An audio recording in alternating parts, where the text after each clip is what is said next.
Like that, we back, fellas. This is Unpacked. I'm here with fellas. An amazing panel. It sounds like a little echo. Yeah. I don't know if that's just me, but an amazing panel. It sounds like a little echo. Yeah, my bad. I'm hearing that, fella. But so yeah, again, this is Unpacked. This is the To Be Fair show featuring. Yeah, my bad. I'm hearing that, fella. But so hold up, Q. Okay, something happened. All right. To Be Fair show featuring. Yeah, my bad. I'm hearing that, fella. But so hold up, Q. Fair show featuring.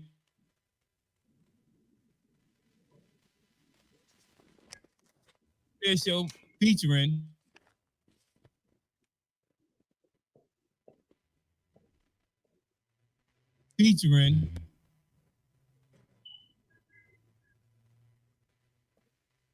I think it's Alex. It's me. You here? We good? Yeah, we good. I think it's good Alex. To go now. I'm hearing it again. You here? We good? Yeah, we good. I think it's good. Oh no, it's echoing still. I'm hearing it again. You here? We good? Yeah, we good. I think it's good.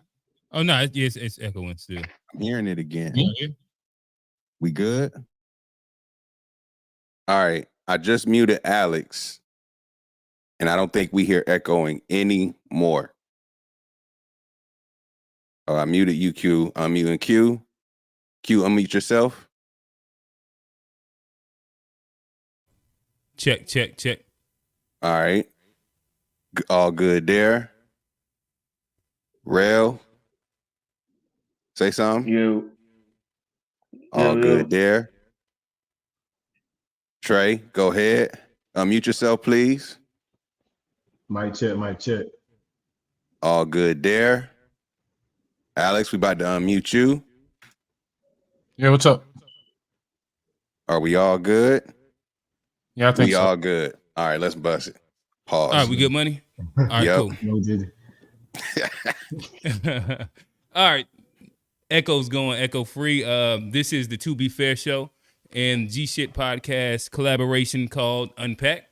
I have an amazing panel here with me. And you know the fire thing about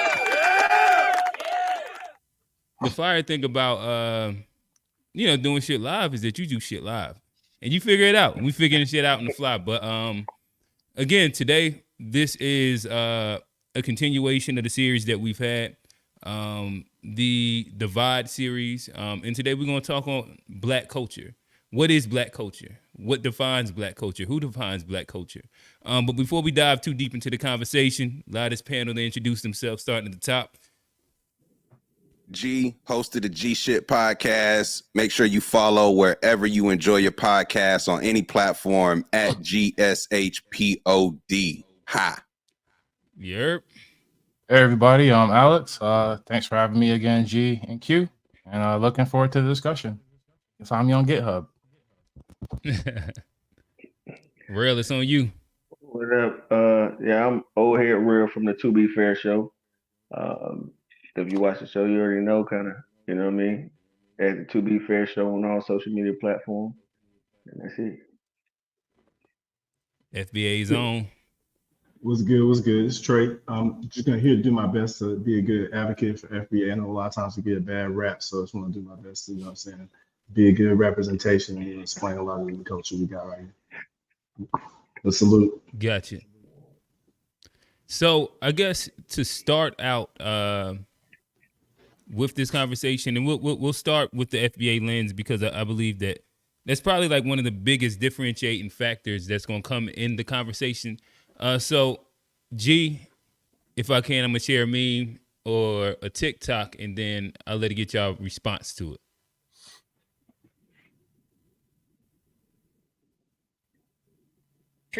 Even Black Caribbean people who are also descendants of slaves who were just a different boat stop. Have you noticed that Black Americans don't think anyone else is Black apart from them? I think it's because Black Americans have this very unique experience where they're Black culturally and Black racially. Like the rest of us in the diaspora come from other countries. Even Black Caribbean people who are also descendants of slaves who were just a different boat stop we still have a culture that's separate from being a Black American. Because of the history of slavery and treatment of Black people in this country, Black people do have that experience where their race is directly tied to their culture. So when you say Black culture, you're associating with Black Americans. I used to be confused about it too, because I used to feel like they were trying to exclude other Black people in the diaspora, when really it's just an identifier of the culture and their race because they're so closely tied to each other. Like racially, they're able to identify other Black people, but it's just that culturally, we're not all the same, even though we're all a part of the Black diaspora. All right, so we use this as a warm up. What's your thoughts? G, I think you muted, my boy. I saw Alex shaking his head throughout the whole thing, man. What you got for us, Alex? No, it's just I don't know. It's kind of aggravating having like people of the Caribbean, I guess Caribbean descent, African descent, kind of like nominating themselves to speak for everybody.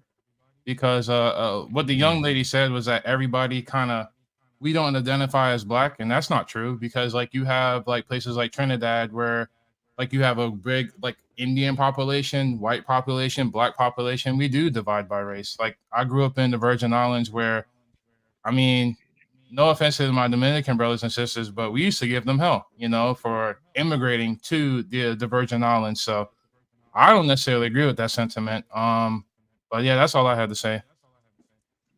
Okay. And I guess like the softball question that the meme begs is there a difference between Black culture and like the culture of everybody within the diaspora? Like, can I ask Alice a question real quick based off of that? Go ahead. Because like you said, in the islands, you said there's different race, but like, what do you call the culture that you're from, and like, or that you ingest when you're in that location? Like, what is it referred to culturally as a people, or however it's classified?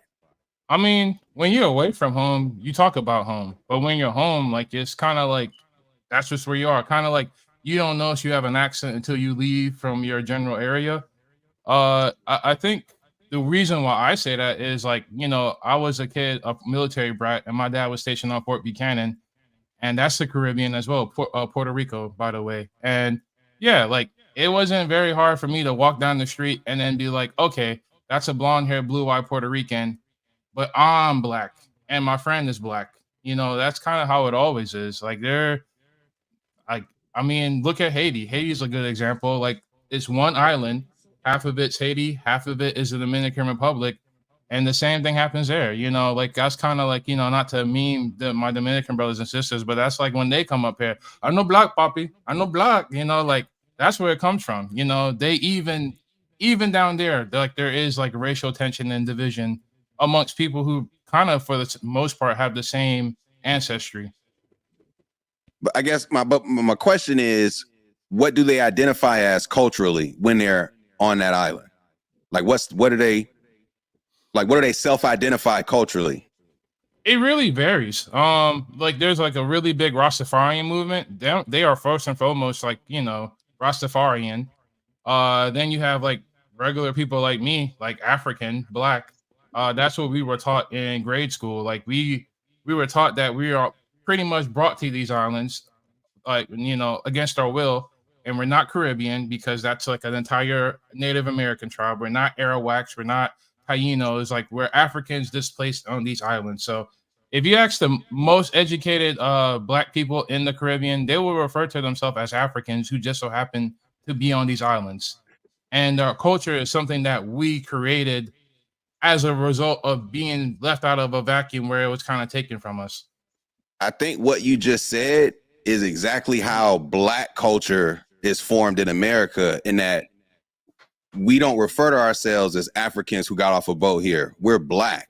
Like that's what we are. And so I think that's like, in the way you explained it is almost verbatim what makes what we call Black culture American different from other cultures, in my opinion.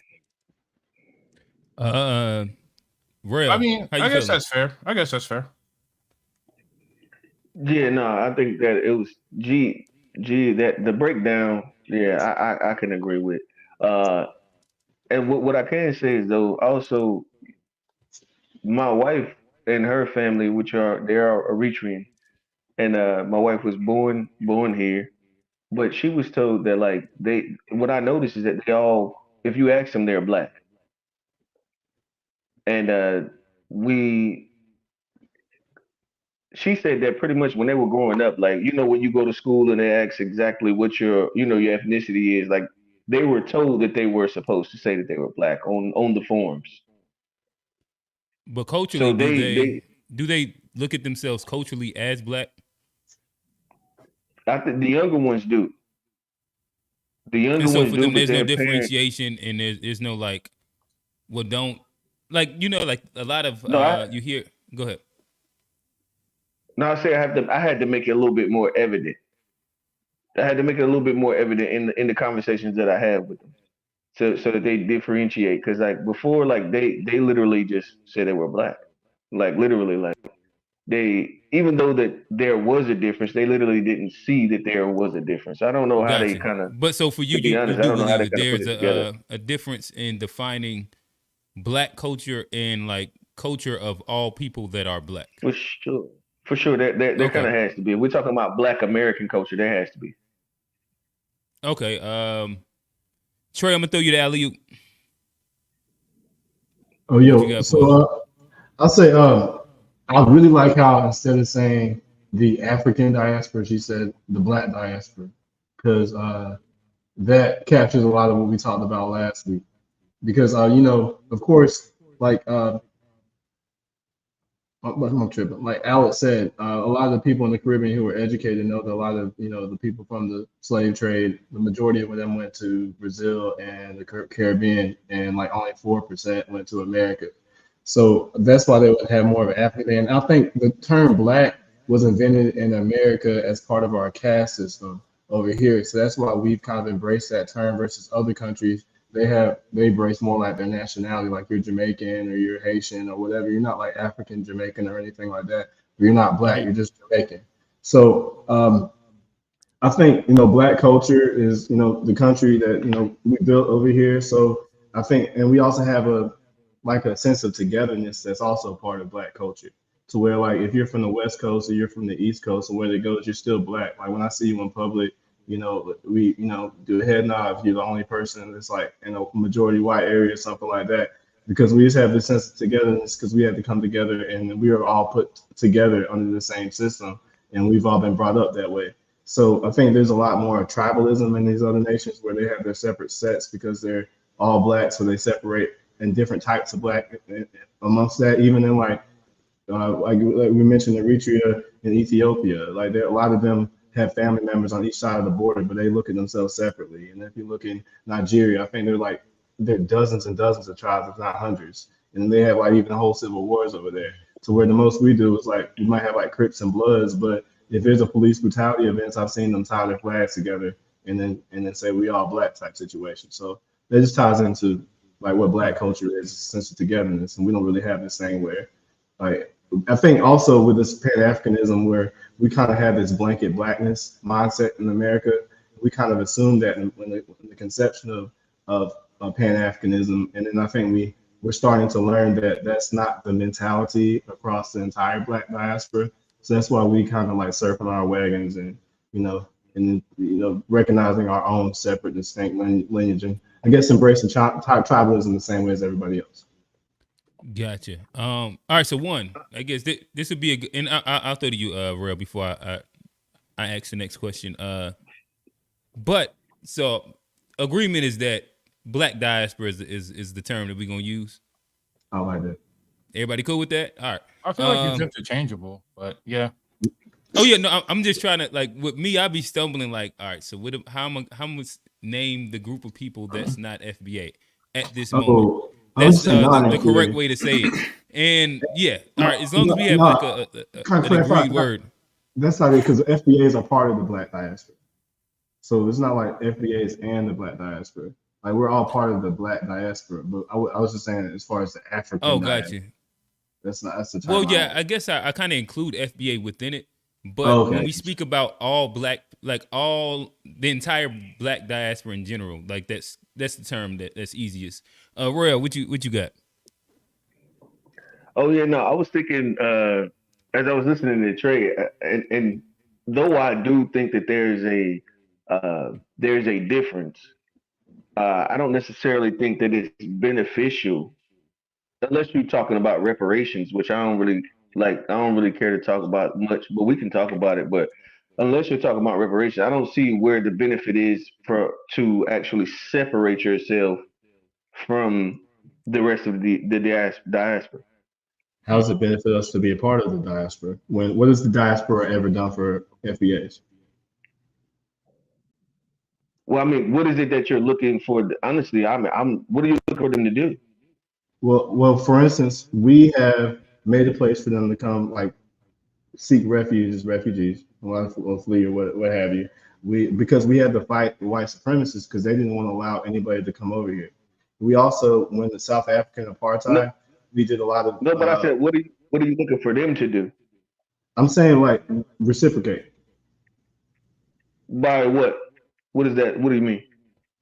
Well, they could start by offering dual citizenship without us having to go through all this crazy visa stuff. It should just be like if we're the same way if you're an Israeli and you can have the right to return and go to Israel just as your mother is Jewish, we should be able to go have someplace in Africa where we could go.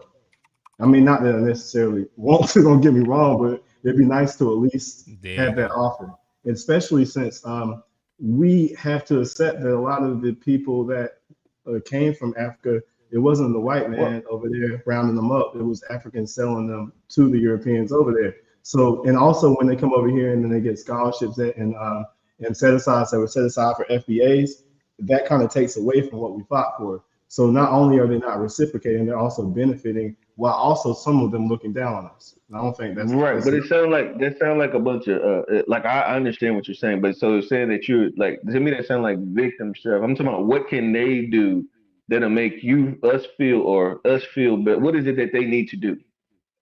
we have been victimized. So yeah, if you want to call it victim medicine, yeah, I mean, I'll accept that. Yes, we've been victimized. I don't want to deny that. But what do I expect Africans to do? I would expect them to, when we talk about things that are for FBAs, like affirmative action is intended for us, and Juneteenth scholarships are intended. Juneteenth is a Black FBA cultural holiday. So when I see those scholarships allotted to Africans, some of them who kind of look down on us, that seems like a slap in the face, especially when I don't think we fought for them to come over here so they could benefit without, and also when they come over here, they get into their own enclaves and they don't really like associate with us. Like, I've heard them say that they don't want to marry, they call us Akata and Jareer, and I forgot the other word, but they have all kinds of names for us as well. So it's this whole like blanket blackness isn't what we really think it is. So it's like nothing. But to be fair, Trey, like the whole Okada thing, that's like it means not cotton everybody. picker. But No, I know, but like that's like a few select Nigerians. Like you really can't attribute that to the entire continent. Like I don't think no one in Rwanda or Somalia is saying that, you know. Well, I don't have any problem with anybody in Africa. Like I'm talking about people that come over here and benefit from what we fought for while down, or their parents who tell them that we're lazy, or anything, or say anything derogatory at all while benefiting for what we fought for. I think it's time for us to have a backbone and stand against that. No other group allows people to do that. That's slavery. When you do all the work and other people benefit while looking down on you, like slavery day is over. Okay. All right. What real laughing at, man? You have nice kids in the He back. said slavery days up. But what's all right? I'm not gonna read that comment. But so I guess I'll continue to move the conversation forward a little bit and ask before we get into like the literal what is Black culture, and as we're still at that like the onset of like the differentiating between FBA, Black diaspora, and their contributions within like the American sphere. So do we discount the contributions of the Black diaspora and what they've had on American Blacks, the FBA, in like American society? Such as what? Do we like isolate that away from like what, you know, Black culture is? I don't know what I think that no, I don't think there's any influence of the Black diaspora on Black America, but I know the opposite is true.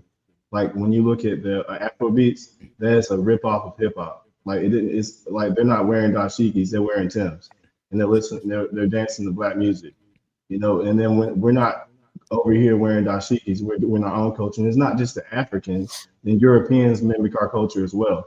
Like So you Black don't think Americans. that throughout the history of like America, people from the diaspora has not had an impact on American Black culture? I mean, they've had an impact, like Marcus Garvey, for example. I don't know if it was a Right. positive impact, but I think the question is kind of broad. Yeah, it's very broad. Like, do you mean like entertainment culture? Do you mean like political Like, culture? And I guess because to me, when we get into like what is Black culture, like it encompasses all of those things, and there is like multiple narratives that I hear online often, and like the most current narrative that I'm hearing is like differentiating like Black and like non-FBA. And if we're doing that and like these are like separate cultures in themselves, then is there like a line in the sand where we're not going to accept the contributions also? Because you know what I mean, there is like a place where there has been a bridge, in my opinion, at like different points in time throughout history. And if so, like again, I'm here to listen. So I love to hear like y'all opinion on like that concept. I would say as far as like Black American culture or Black culture period, I think if you look at around the globe, like, you know, like how Trey said, you know, you got Afrobeat kind of going off. You know, like when you go to England, you know, you see people like Joshua Anthony, like pretty much a lot of Black boxers. Even like the Premier League, you know, you got Bukaya Saka, the soccer player. Like, we're pretty much what I'm saying is there's people who look like us everywhere, all over the planet, and you're all pretty much perpetuating essentially the, American I Black. guess, like the big umbrella of Black greatness. I think we're all doing it differently, but I think like not for nothing, like I'm from the Carolina region. Like I'm more happy when I see the baby rapping than when I see NBA YoungBoy. And like, is that tribalism? No, like that's like when I see the baby, like, oh, I drive past that every day. You know, it's just that's just how it is. Like, I don't think that nobody's not celebrating anybody. I think we're all contributing on our little corners that we all live on. But to say that Black American culture, I was saying, like in great part, it's kind of, you know, predominantly perpetuated and propelled by the Black Americans who are here in the majority. But I don't think it would be accurate to say that, you know, brothers and sisters from all over the continent have come over here and contributed in large part to kind of the larger picture that we have here. I mean, it's kind of no different. Like, you know, Black people live in Germany, Black people live in England, and we always seem to thrive no matter where we are. We always figure out ways to make pockets. I think what's interesting about what happens in America is this is probably the biggest stage on the planet that anybody can kind of be, you know, seen and, you know, propelled on. So, you know, you might get a little pizza Nyong'o. You So might I guess I got a couple questions real quick, spurred off of what you said. So one, I guess like the term Black, and I guess that's the root of like where we're at. And so is Black an American term? And if so, does that not mean that like all of the other, you know, people within the diaspora are appropriating like the concept of Black? If we're speaking about like Black culture, I was reading the Bunker TV, and this is what it kind of spurred that mixed with what you said. And I'll read his comment, and it says culture is food, music, dress, spirituality, and customs. All people have a culture. Why would Blacks in America be any different? Yeah, I'm not saying that Black people here don't have culture. I guess it's more so along the lines that like Black Right, people. and I guess like go ahead. Yeah. Go ahead. Ask your question again, if you don't mind. Oh yeah, I guess because like we're framing the conversation in itself. What is Black culture? And when we're speaking of Black, I know we're speaking directly about American Black culture, and like the other side of like the whole idea of like there's been a bunch of contributions from other people. within the diaspora would be the fact that, like, the experiences and the culture of Black people in America is really distinct to Black people in America as well. Even down to like the naming of Black, if I'm not mistaken, is like a fairly American thing. And yeah, so like I said, I'm in the middle. I get what you're saying, but I think it has to be taken in the context that like we say Black because we're mostly speaking English in America, so they say Black here, but like they call people Black in England. You know, like I got ancestry in England, and on like government documentations, they are Black. You're pretty much Black anywhere where they speak English, and outside of that, you kind of, I don't know how else to describe it. Like I guess I really want to clarify that no matter who you are, where you come from, like I think everybody considers all of us Black, and if you look at us, we're all Black. And I think if you put this same conversation in like Brazil, I think we'll all be seen the same way as well. So like I think at large, like I think Black American culture is like very prevalent. I think American culture kind of gets propelled the most, but ultimately, I think everyone who's Black contributes to the Black American culture that gets pushed to the forefront, no matter where they are. But I just got you. Go ahead, G. I want to say, like, go G and Trey. As somebody who has lived abroad, there is a difference between, say, when you're Black and they think you're a French-speaking African, and then when they hear a nigga like me speak and they hear this accent, and they're like, Right. whoa, you're different. I want to have a different conversation with you. They don't see me the same as French-speaking Africans there. And even going to Africa is different. Like you stand out. You're treated different. So I would have to disagree that if we were in Brazil, that we would be looked at the same as people who in Brazil look like us. As soon as we start talking and they hear these American accents, I don't think perceptions are going to stay the same. But G, like if you went to, I don't know, like New Mexico, Trey. like wouldn't the same conversation be like? Wouldn't you have the same conversation like with the accent that you have, which is predominantly Southern? Like, hey, Alex, say it one more time. I think you was going in and out a little bit. Oh, me? I can hear him.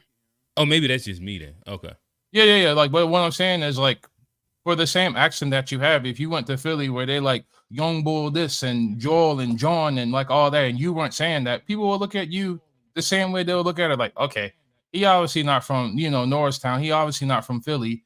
You from down south somewhere. Like that, they will look at you the same way. Nah, because them niggas' cousins is from where I'm from, and they go visit they folks down south. Like a lot of those folks up north, they have kinfolk that's country, and they know like, oh, that's just a country dude. Or like, I mean, I've lived in Texas, like, it's a lot of Hispanic population, but they know what Black people are in Texas, right? You know what I'm saying? Like, so I culturally, I don't think Black culture is a monolith. I'll say that. Like, I don't think Black American culture is a monolith. Like what we do in North Carolina is different than what they do in New Orleans and Louisiana, which is different than what they doing in Florida versus what's going on the West Coast. So I don't think all Black culture is a monolith, but I do think Black culture recognizes Black culture, and it's not looked at like, you're an outsider. Like you can get embraced if you move from up north down south and up south down south up north.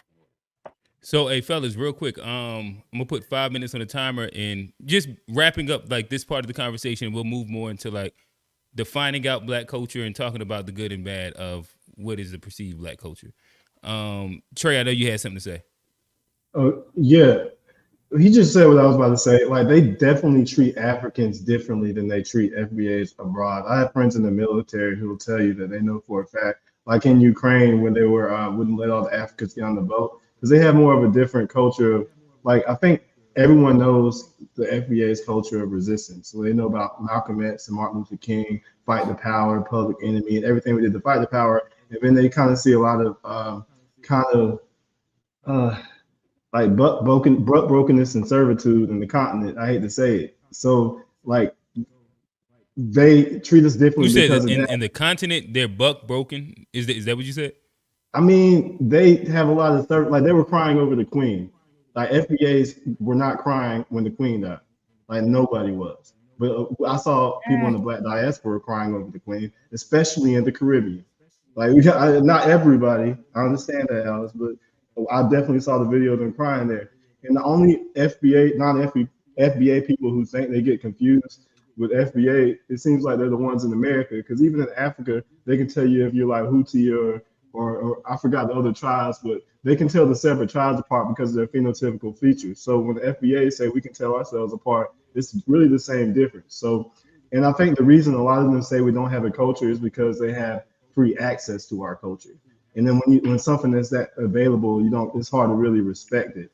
And also other groups, sometimes it seems like other groups are, I don't want to say ashamed of their culture, but when they try to emulate FBA cultures while telling us we don't have a culture, it's like, why don't you just, I know you have your own culture back at home, like your own foods and cuisines and everything like that, but when you come over here and kind of, not cosplay, but like real quick, the last thing, speaking of cosplaying, we do see a lot of non-FBA actors come over here, and then they played Nina Simone, they played Gina Simone and made her skin dark and put a nigga nose on, and she played, and then she was a Dominican that did that. We had a non-FBA. Well, it's just wild that they casted a light-skinned woman and put blackface on her, right? Even if she wasn't like a they did Fred Hampton like that, Bass Reeves, MLK, and Selma, and even Whitney Houston. So we have like an epidemic. And Samuel L. Jackson says that's actually really interesting, because all of them are non-Americans that did play these people. From right. Fred Hampton movie and that is crazy. I'm just gonna say it. Chadwick Boseman from Anderson, South Carolina, and we had that man playing T'Challa. So that's all I'm gonna say. I mean, it's okay to play. Not Zamunda. What's the name of it? Not Zamunda. What's that? Wakanda. Wakanda ain't real though. Yeah, that's like Zamunda. I'm just saying. I ain't hear nobody talking about T'Challa, Anderson, South Carolina behind. Hey, real. I feel like you had some commentary. What's up? Oh no, I was listening like that. I mean, though I guess when we get to the actual question of like what is Black culture, I think I have a little bit more to say. But like based on the conversation and the way we're having it, like there is definitely a difference. You know what I mean? That there's definitely a difference, especially like I've seen it in my personal life. Though they said, you know what I mean, they may say they're Black, which I love them to death. You know what I mean? Love them to death, but it's still there's a difference. And I think that like I don't think that's so I guess moving on, like as we dive into the concept of Black culture, is it fair to say that we'll like just branch that inside the idea of Black American inside, like we'll just put it inside the like FBA terms. Is that fair enough? No, yeah. Yeah, that's cool. I'm trying to find common ground before we talk all over the place. I know how these conversations end up going. Okay. All right, sounds good to me. Hey, G, load me up with a couple memes, and I'll use this as a launching pad into the actual conversation. Okay, bet. Look like the timer screen is on. For all the folks in the chat saying T'Challa is a fictional character, I want to say Morgan Freeman played Nelson Mandela in Invictus. So that was an American movie. These are American movies. He's not in South Africa taking a role from the South Africa. Oh, come on, Trey. That's an important caveat, bro. If we're in Hollywood, if Hollywood is in America, then a Black person playing a role here. You said you ain't keeping it fair. Q, you sharing the timer?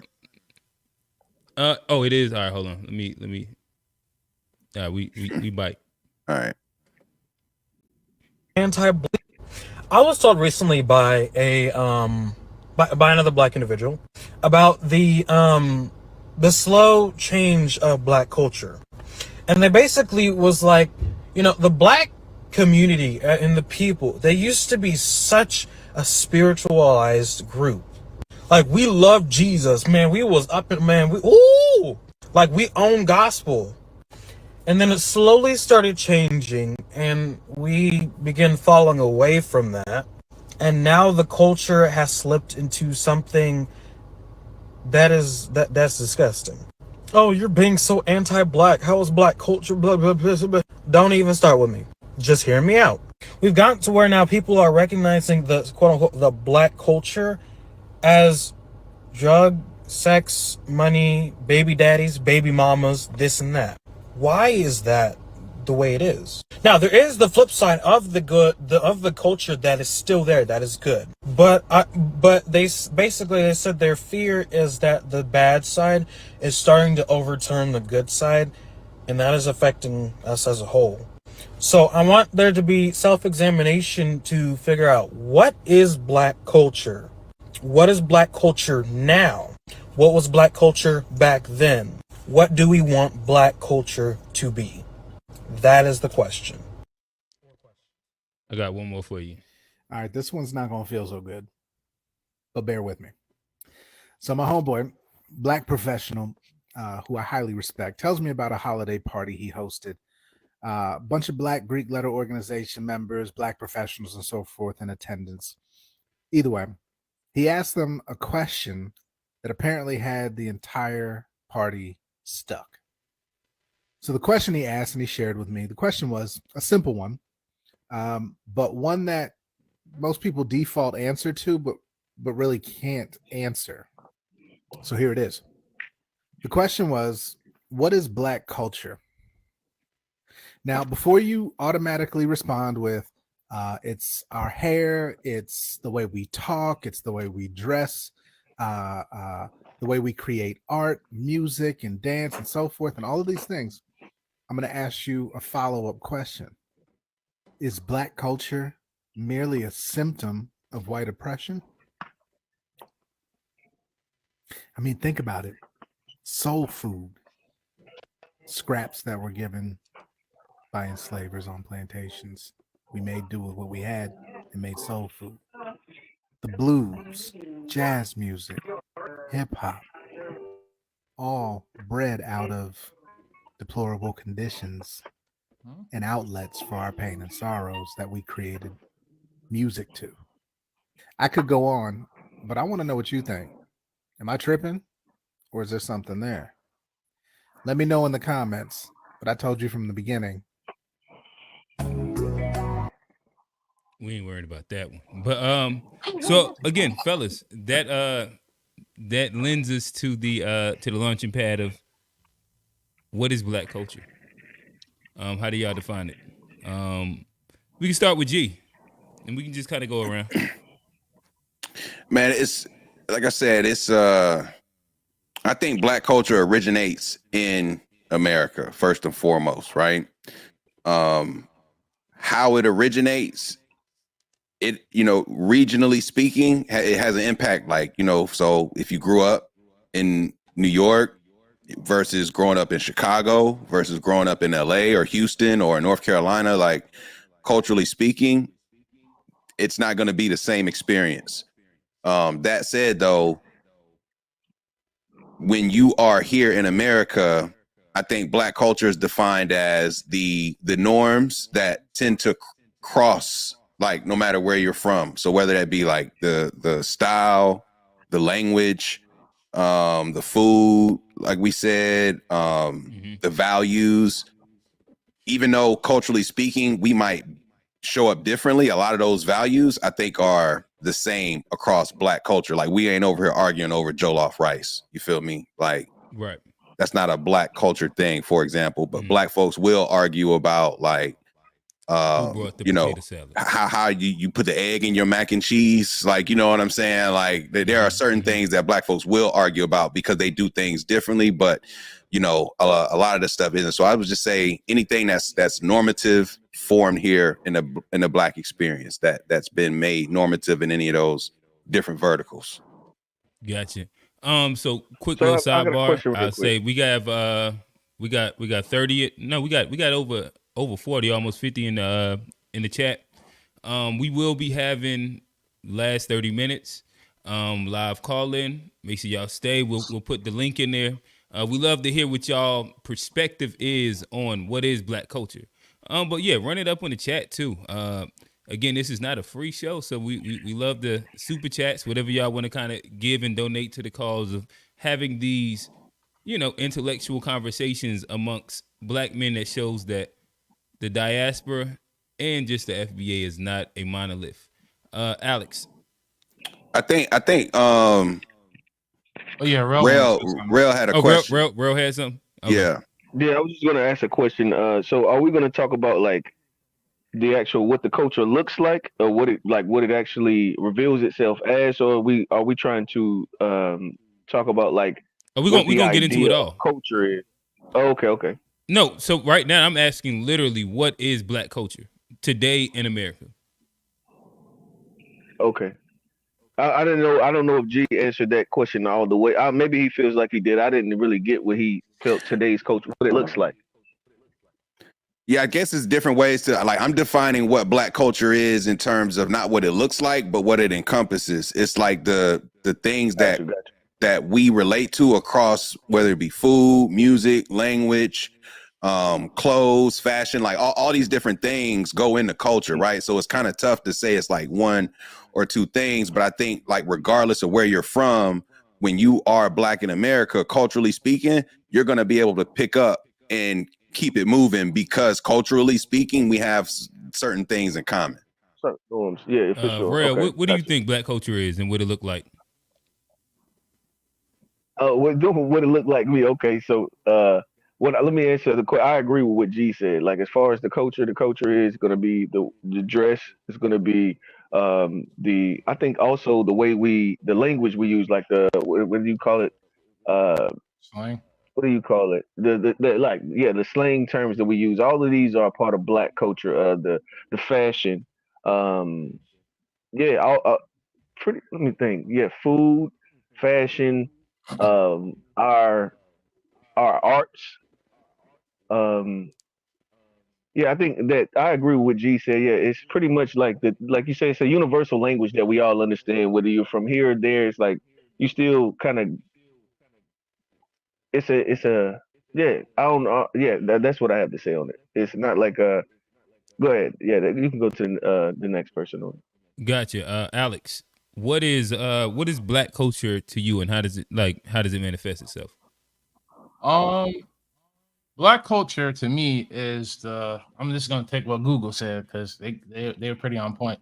The arts and other manifestations of human intellectual achievement regarded collectively. And I think that pretty much sums up what I view as black culture. I think with someone who's what does that end up looking like in America? Well, that's the thing I'm saying. Like when I look at I work in tech, and honestly, like I don't think we live in a world where culture is this stagnant thing that's only mostly in a geographic area. It's kind of gotten to the point now where culture is something that is happening mostly on the internet. Not to disparage my FBA brothers and sisters, but like that is a power of the internet. Like, people congregated, like, hey, like we need to start delineating. And that kind of formed into something that is tangible in real world where there are ADOS chapters everywhere. So ultimately what I'm saying is like, I think black culture has evolved to something that is digital. That's why, like you go on TikTok and you don't know if a brother is doing some Afrobeat dance in either New York, California, or Nigeria or Ghana somewhere. So to me, I think black culture Americans do the Afrobeat dances a little different. You could tell when they from the continent. But like, I mean, it look a little different. They be doing that little thing a little different. I don't know. I mean, I'm glad you said that because I think like there's idiosyncrasies for everything, but like I think black culture throughout the entire world, like no matter where black people are, it's an amalgamation of like our shared experience, both online, where we were like, growing up, the people that we had influences by.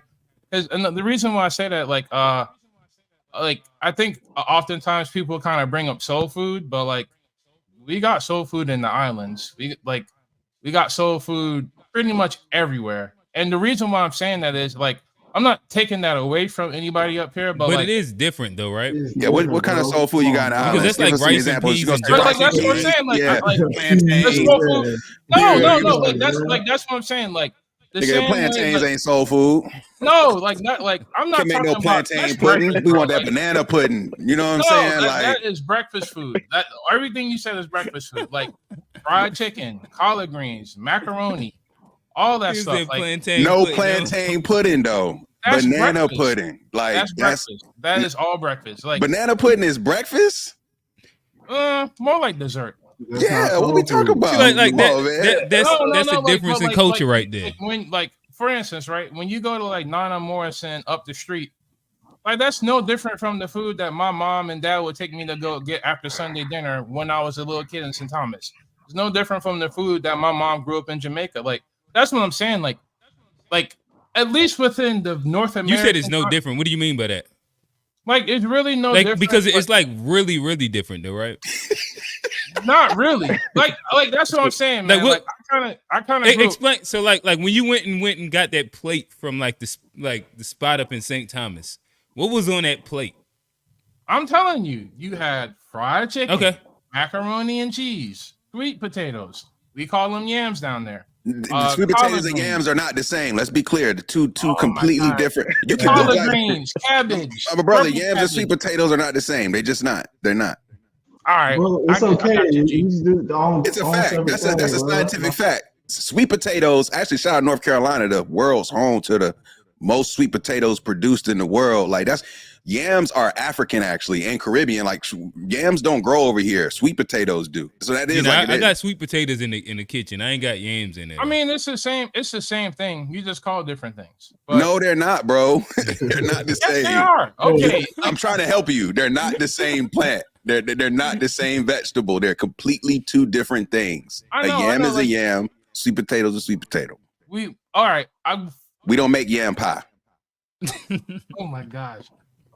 We know. I get it. The same thing you will call a sweet potato or yam is what we'll call it. But like, what I'm ultimately saying, like, kind of like, to kind of go to back to Trey's point, like I think we kind of dating ourselves. Like, ain't nobody wearing Timbs around the world, but like I think it's fair to say, like, I don't think nobody's really wearing Timbs. Period.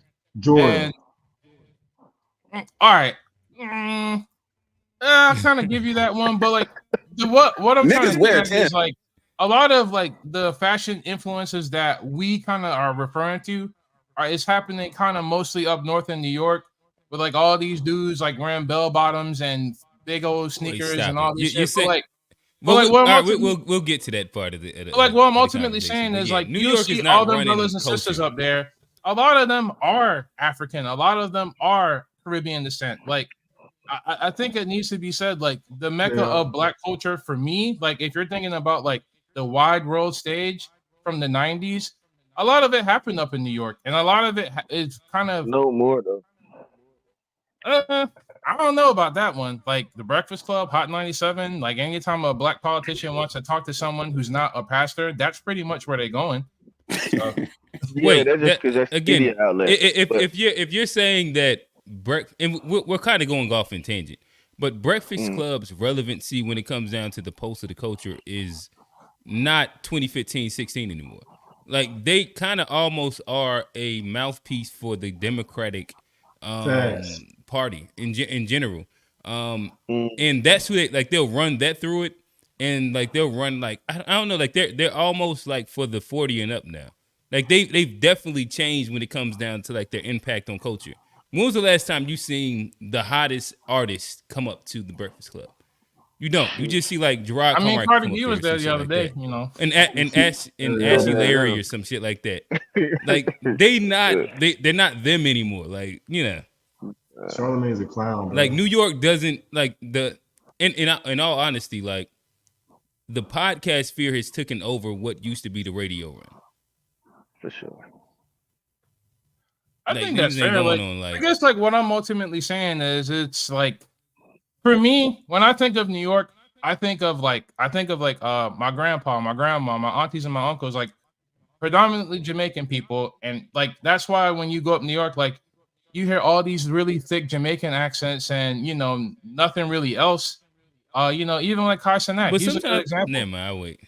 Like he's a good example of right, someone who's West Indian kind of propelling like young people's We culture. don't got no culture though. Like he's a tether. But speaking of Casanat, G, could you share the screen, and then I'll throw this to Trey to talk about culture. This is like one of those D Wade to LeBron on the fast break alley oops right here. But here we go. Mods who are not cultured at all. Stop dick riding. I don't want to hear, like, when I'm asking general questions, I'm not asking y'all niggas. Stop dick riding. Y'all niggas is black. You're black. You're just black. Just be yourself and hit them with hey. Also, I just bought the Anarchy hoodie yesterday. Can't wait. Finna resubscribe in a little W female viewer. Big 2 months December 9th. Thank you so much. Bro, you're just fully American. You're African American, bro. That's it. How was that see you in 30? That wasn't an insult. That was strictly, you're black. You're not Trinidadian. You're not Jamaican. You're not African. You're not, word. You're not Ghanaian. You're not Dominican. You're not Puerto Rican. We need some gunshots for every time you say something, G. You are American. I farted so loud. All right. Yeah, we can get back to it. Like I said, this is Baron Davis throwing it up to Blake Griffin inside the early Lob City days. Trey, what you got?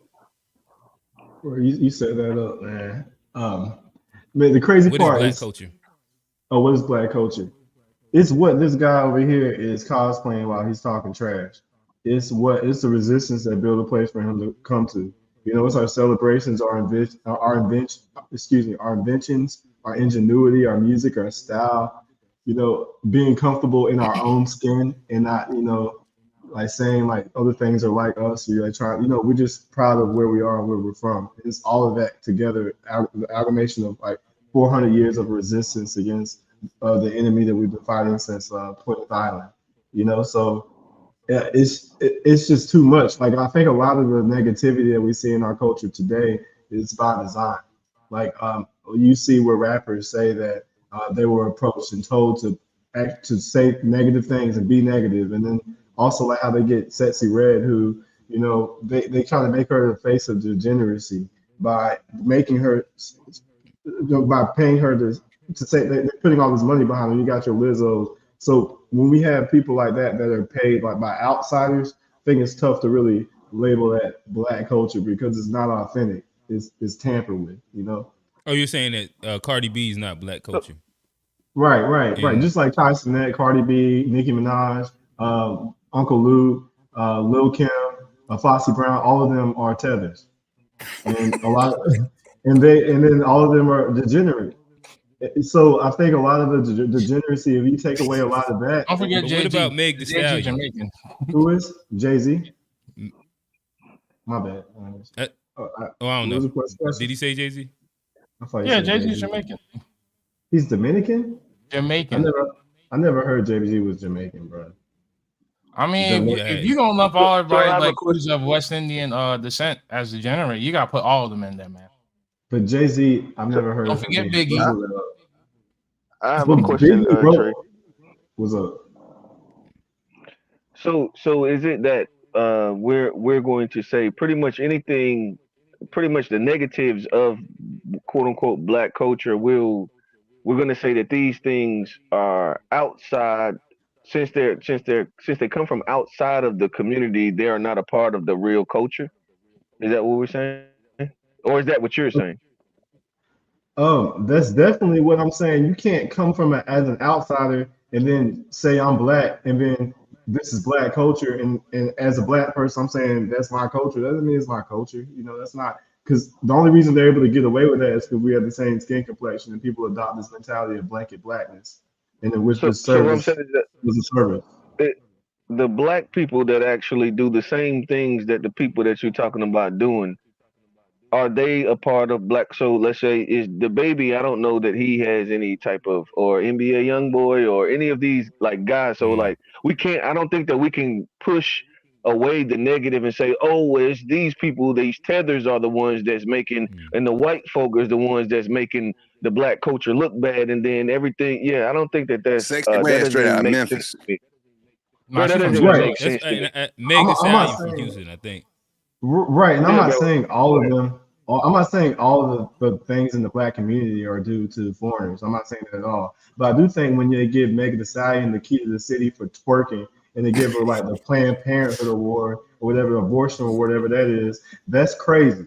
And then when we have outsiders over there trying to push that narrative on our kids, like if you had a son and he was like a kid and a grown man is trying to get him to push drugs on him, they're putting crack in the community, of course you're gonna tell your son not to take the crack, but you're gonna say just absolve the people that are pushing it on your community of any influence at all, or you're gonna recognize that this is not of us. Wait, so are you saying that the foreigners are the ones that's pushing like the proverbial crack or the degeneracy on the degeneracy on the black community? Is that what you're saying?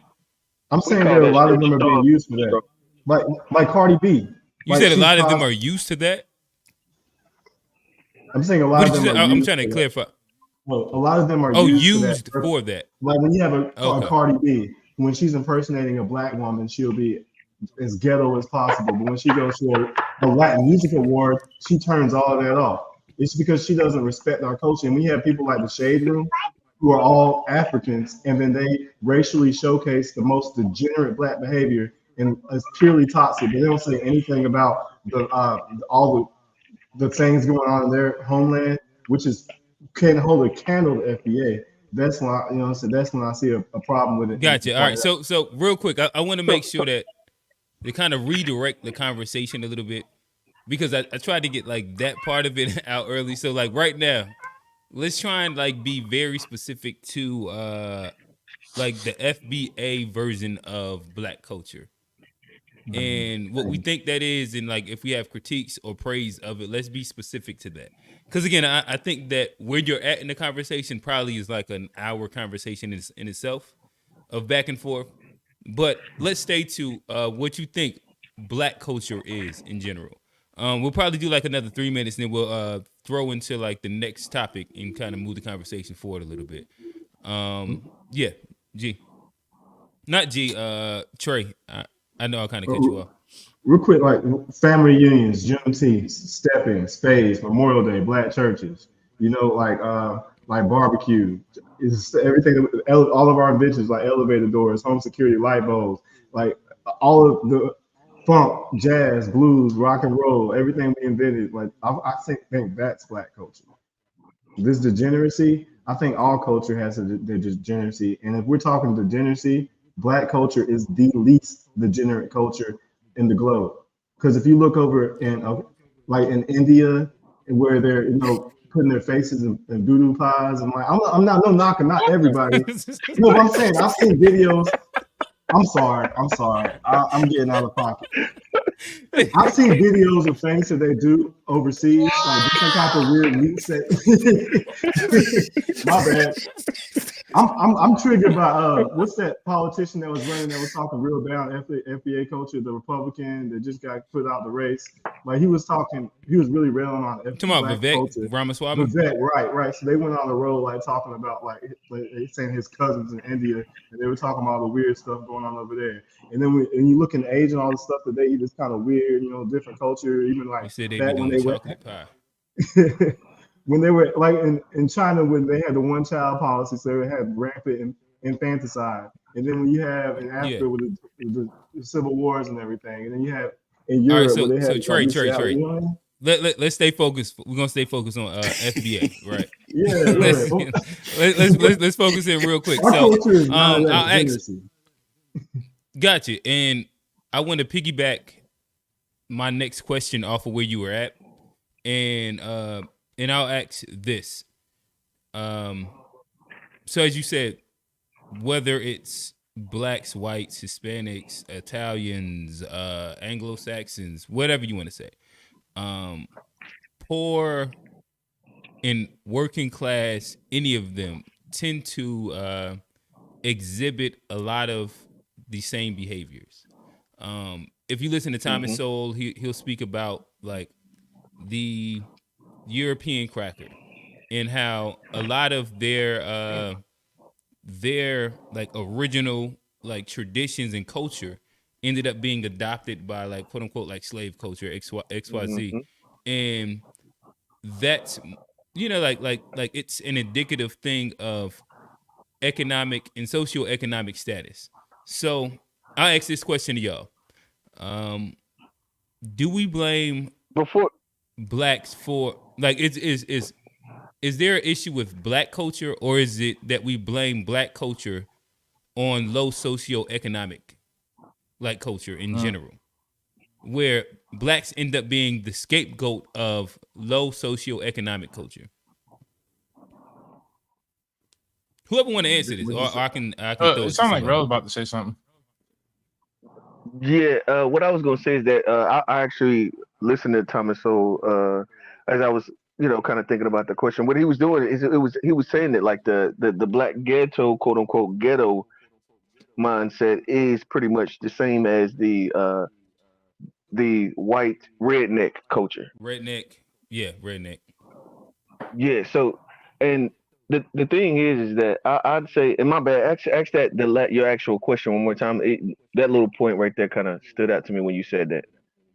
Your Damn, I question kind of was, freestyled it, to be honest. But oh, okay, it's are blacks to blame for low socioeconomic culture, or are blacks the scapegoat of okay, low socioeconomic scapegoat. culture? That's pretty much it.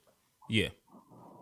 Right. So I think that we also I think that we also want to think about what the average income is for black people. That would kind of, because I think it is definitely socioeconomic. But one thing that's different with black culture is that even you would see like a middle class kid that still wants to be from the quote unquote rough, rugged. You know what I mean? This whole idea of, and I think that that's a little bit of the difference between like the redneck versus the black culture thing. Because you'll see a middle class boy that still wants to emulate the quote unquote ghetto, or where, you know what I mean, the more hood or rugged side of the black community. Um, Mhm. so I think that it is socioeconomic, but I think that our culture runs a little bit deeper than it does in some of the other, and which I don't like to compare black people, especially when we talk about like I don't really like to, the truth of everything. I don't really like to compare us to, like, especially not white people. Because if we're gonna sit here and talk about everything they done, why would we compare ourselves to them and act like that's gonna be a anywhere to go anywhere forward? It doesn't make sense. Um, I think that as far as, okay, yeah, I'll just stay there for now. Okay, Um, gotcha. Alex, I'll ask you the same question. Do blacks get scapegoated for low socioeconomic culture in general? I don't think necessarily scapegoat's the right word. I think unfairly the more correct word is associated. And um for me, I think that's mostly due to the fact that in America and honestly all over the world, like there really isn't that many black owned media institutions, and of the black targeted ones, like, like Ryan Seacrest is in the background somewhere, kind of telling people what they can and can't say. So it's we don't, and I'm saying we, because like everybody who looks like me, we really don't get to control what we say and how we say it. But uh, I think there's things in our community that we need to fix, but like I don't think that we're any more bastardized than in the other culture. I think that with hip hop music, I think people need to understand like hip hop music is probably like one of the biggest exports entertainment wise around the world, and we're not the only one listening to it. Honestly, like I don't even think we're the largest demographic that's consuming it. So I think it's more important to say like I think that's all they really want to see us as. Like if we not slamming the basketball or having our blickies, is that what the youngins call them, putting the blickies in the camera and all that stupid shit. Like I don't think anybody really cares. Like if anything, you cause more trouble as a black person when you're being subversive to like anyone's expectations of you. Like if you talk a certain way, if you graduated from school, if you like, the other day I got pulled over by the police, and like he was like, license and registration, you dirty. I'm like, am I being detained? And he was upset that I said that. I pulled out all the legal words, and he let me You off with a you warning. was doing the wrong thing. You was doing like what them hoteps used to do in like 2014, where Yeah, I they was be like, am I like, being Be careful, detained? Or I am I bro. am free to go? I And am he not he ain't had a nothing to say. He was like, I'm a shit. sovereign citizen.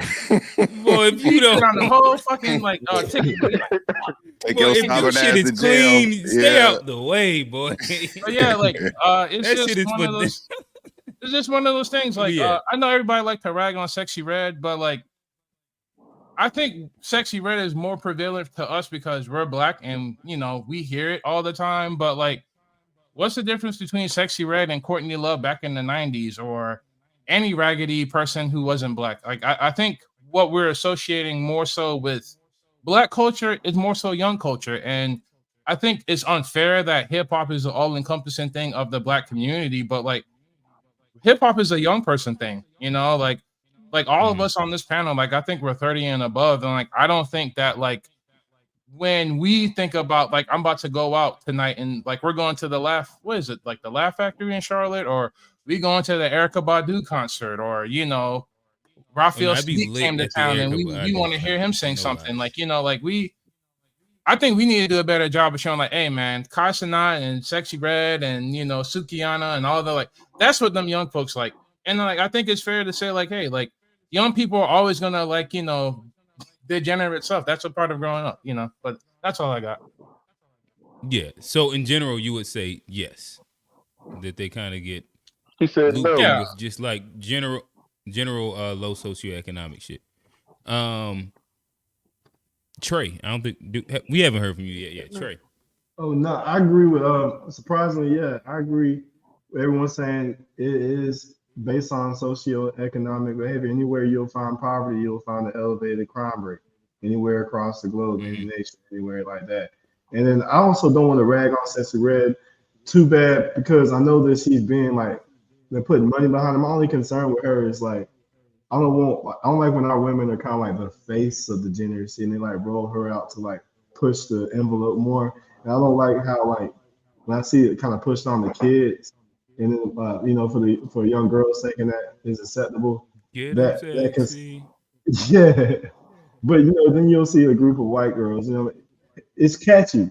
I don't know it is what it is as far as that goes. But as far as us being the face of the gender, I think it's a problem because it makes us look like they try to make us look like these beasts that they can scapegoat for all the degeneracy in the nation and everything like that. And then when you realize behind that there's somebody that's pulling the puppet strings and all that, that's the part that gets real like. It's like that's demonic, man. You can't just be behind the scenes pushing somebody out there. And real quick, I think that no other group really allows their culture to get like drugged through the mud. So I'm glad to see that y'all are saying this is not black culture. This is the kind of like the underclass, or not the underclass. People that is associated with a socioeconomic behavior, and it's not a reflection of. I got bad news. I think that we're gonna move into an accountability section. You might not like that part, but G first. Please, sir. G first. What? I'd love for you to answer the question. Yeah, I think if we're gonna be fair, how can it not somewhat be a part because of what black people have had to endure from one generation to the next, right? So, for example, certain words, like, it was illegal to be literate. So the way we say certain words culturally is because we could not be literate, right? And so we create new ways of saying stuff, right? Same thing with the redneck culture, for example. Like, why do they sound the way they sound is because not because they couldn't be literate, but because a lot of them were illiterate, and hence the language got passed down.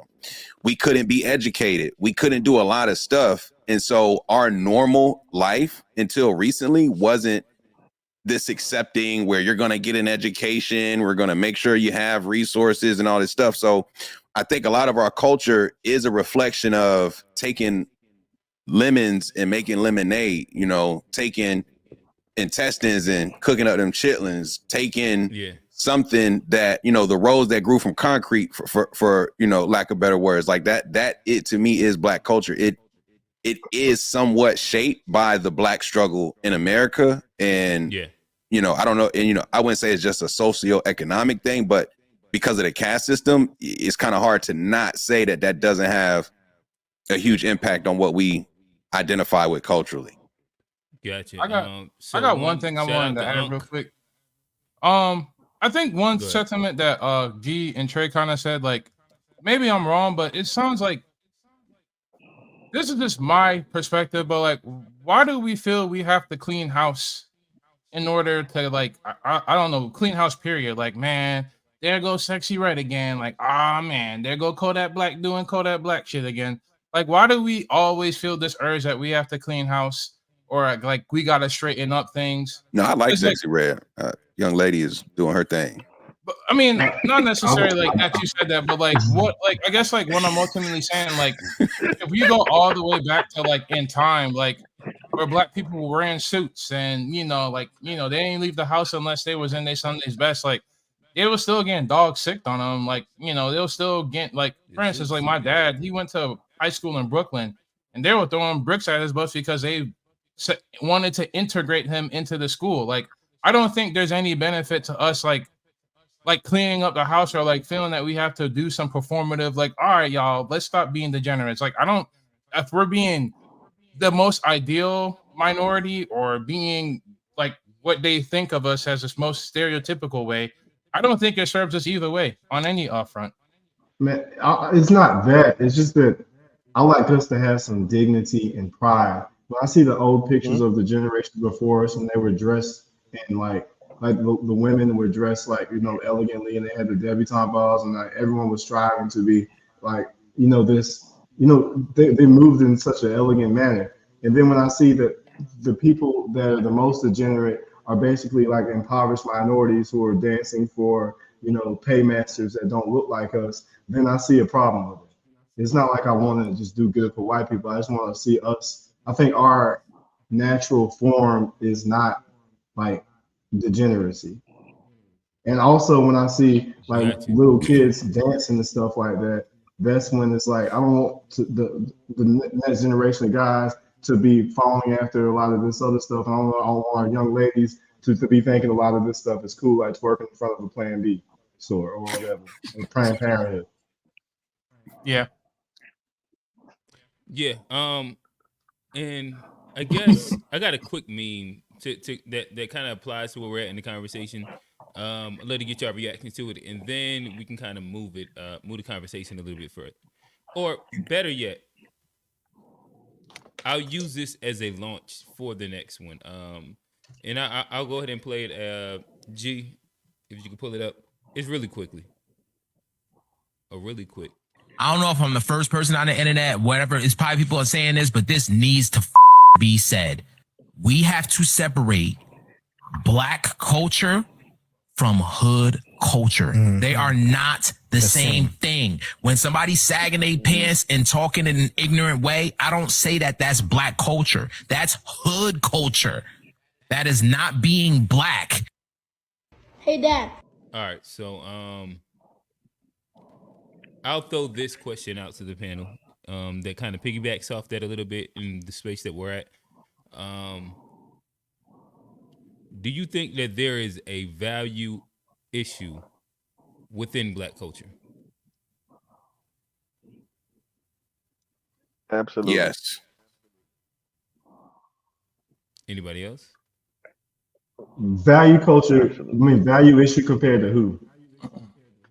Not compared to anybody. No comparison. No comparison. You have to. They point their fingers at us. And but we just in house right now. It's like it is a value issue, not a comparison to nothing else. Just with the kids standing on business. Like, is there an issue or not? No, there's not. Like, why do black people have to be held to a higher standard than everybody else? I don't think they do. That's not the question. Though. But I mean, when you say there's a value issue and then I feel like we have the best values out of anybody. And then other people point their dirty fingers at us with their degenerate culture. And then we have black people with internalized self-hate. I love my nigga Trey. Hey, Trey. Because I know you about to go. Hey G, if you can give me the timer at the bottom of the screen. Cue it up. And again, yeah. I'm saying, cue up the timer. Yeah, cue it up, and this what I love to hear everybody kind of give like a quick 2-minute response to the question, and we can kind of go from there. I think that this is going to kind of be where we get a lot of the fruit of the conversation from, I'm sure. So Trey, I want to end with you again. I'm gonna start with G. We can kind of go around the horn. Like I know your opinions are strong, so I'm excited for this one. So G, if we gonna say values, right? Like when we talk about culture, we've already established that one, there's a lot of different elements that make up culture, right? So we're not talking about like necessarily across, but I can be very specific in where I say when you look at Black culture, the values should be better. And I think Black culture, when you look at monetary, just management, financial management, it needs a shift just by the way of the statistics of the average amount of savings that Black Americans tend to have. And I'm not even comparing to others. I'm just saying just what I tend to see from a statistic standpoint, what we own, and our ability to build wealth. I'm talking about generational wealth. I'm just talking about while you hear wealth. Mm-hmm. I think that we don't put as high a value in America, which is a capitalist country. Like, in my opinion, if we're gonna really stake our claim here, we have to understand how this was constructed and value being masters of that game, in my opinion. And I don't think we put high value on mastering how to take full advantage of these institutions that are in place. That's my opinion. Alex, is there a lack of value in Black culture currently? No, I don't necessarily think so. I don't think there's a lack of Black values. Or values. Lack of values in the Black culture. I think honestly, like, this platform is a really good example of that. Like, anywhere you look, there's Black people that look like us that are starting podcasts. They're, being aldermen. They're going out there. I think we need to be, as Black people, we need to start highlighting those people around the globe who are doing that. And I understand what G's saying with, like, in terms of, like, wealth, but, like, if you ask any investment banker, worth their salt, like, there's one thing to have the knowledge. It's another thing to have the capital to do something with that knowledge. And like, unfortunately, due to the situation that, a lot of my FBA brothers and sisters, inherited, like, I mean, you can have all the knowledge in the world. Like, you can know how a 401k works and an index fund, but if you don't value, I got to interject there, because you talk about value, right? Like, knowledge is one thing, but caring enough to do different. So when you know better, you should do better. And unfortunately, financially speaking, people don't pay themselves first. They don't make sure they have savings, emergency funds, their credit. They don't treat it, culturally speaking, it's not treated the way it should in our community, even though they know they should. They know they need credit to own. They know they need credit to do business, but yet we don't put the emphasis from a value system in making sure our culture has great credit. That's not a cultural value, for example. Like, I get what you're saying, G, but, like, I think if you were applying that critique to, like, someone like me, like, like, I grew up with both of my parents. I went to private school. Like I'm a pretty, I wouldn't say affluent, but, like, I'm pretty much as close as you can get to it with my background. Saying that to me is one thing, but, like, saying that to, like, someone who's grown up in poverty, like, they're, like, literally their parents abandoned them, and, like, the best hope they have is a nice lady up the street with food stamps taking care of them. Like, I'm not saying that, like, as some, like, far off thing. Like, that's literally something that happens in my family, like, on my wife's side. So to say, like, hey man, y'all not saving money, y'all not doing this, y'all not doing that, it's like, how can you? Like, you're in survival mode. Like, you don't even have the bandwidth, you don't even have the space to, like, I get that, G, but, like, if you don't even have the means to survive, it's very hard to say, like, hey man, you gotta pay yourself. If you don't have the means to survive, you better not be fresh. Your wardrobe better reflect you can't survive. Like, that's who, like, luxury your car should reflect you can't survive. But that's who luxury items are targeted to, G. Like, they're not targeted to rich people. They targeted the people who are poor, because. But don't tell me people don't have money. You in the club, like, don't tell me you don't have money if you still doing stuff for fun, if you still buying like things that aren't necessities. Like, people will waste money on things versus have discipline to not spend the money and do their best to save. I'm not saying it's easy. I'm not saying that it's easy. But for example, culturally speaking, there are cultures who come to America and they pull together, they live together, they find ways to make cost of living lower so that they can find ways to pull together resources, and they'll send money back home, for example, and then they'll create a system for people to come over for them. Like, they value that. As Black Americans, we could value that more, but we don't. That's what I'm saying. But that's what I'm saying, G. Like, it's very hard to have that wholehearted critique for like the Black community, and honestly, like, less fortunate people in general. Like, when we live in a country that, like, if anything has fucked up values, it's America. Like honestly, like you have to work to have insurance, to be sick, to be able to bleed out in a hospital bed that may or may not, like, bankrupt you. If it's not that, like, not even that, like, the number one thing that's gonna, raise a lot of people out of poverty is education, and a lot of people don't even have access to that. Like, from K to 12 or even beyond that. So I think, like, I get what you're saying, but like, I don't think it's very fair for people who are less fortunate to kind of put this on them, because like, at the end of the day, like, trying to survive, and after being deprived of like centuries and centuries of like housing, freedom, literacy, everything, like, it's very hard to like, fellas, my bad. Yeah, gotcha. So Rail, same question. Yes, and I apologize again. I'm listening to everything they're saying, and so like I can't remember exactly what the question landed. Is there a value issue with Black culture? Is there a values issue with Black culture? I'd say yes. And then I do agree. It's like I agree kind of, and then I don't agree with the victim mentality.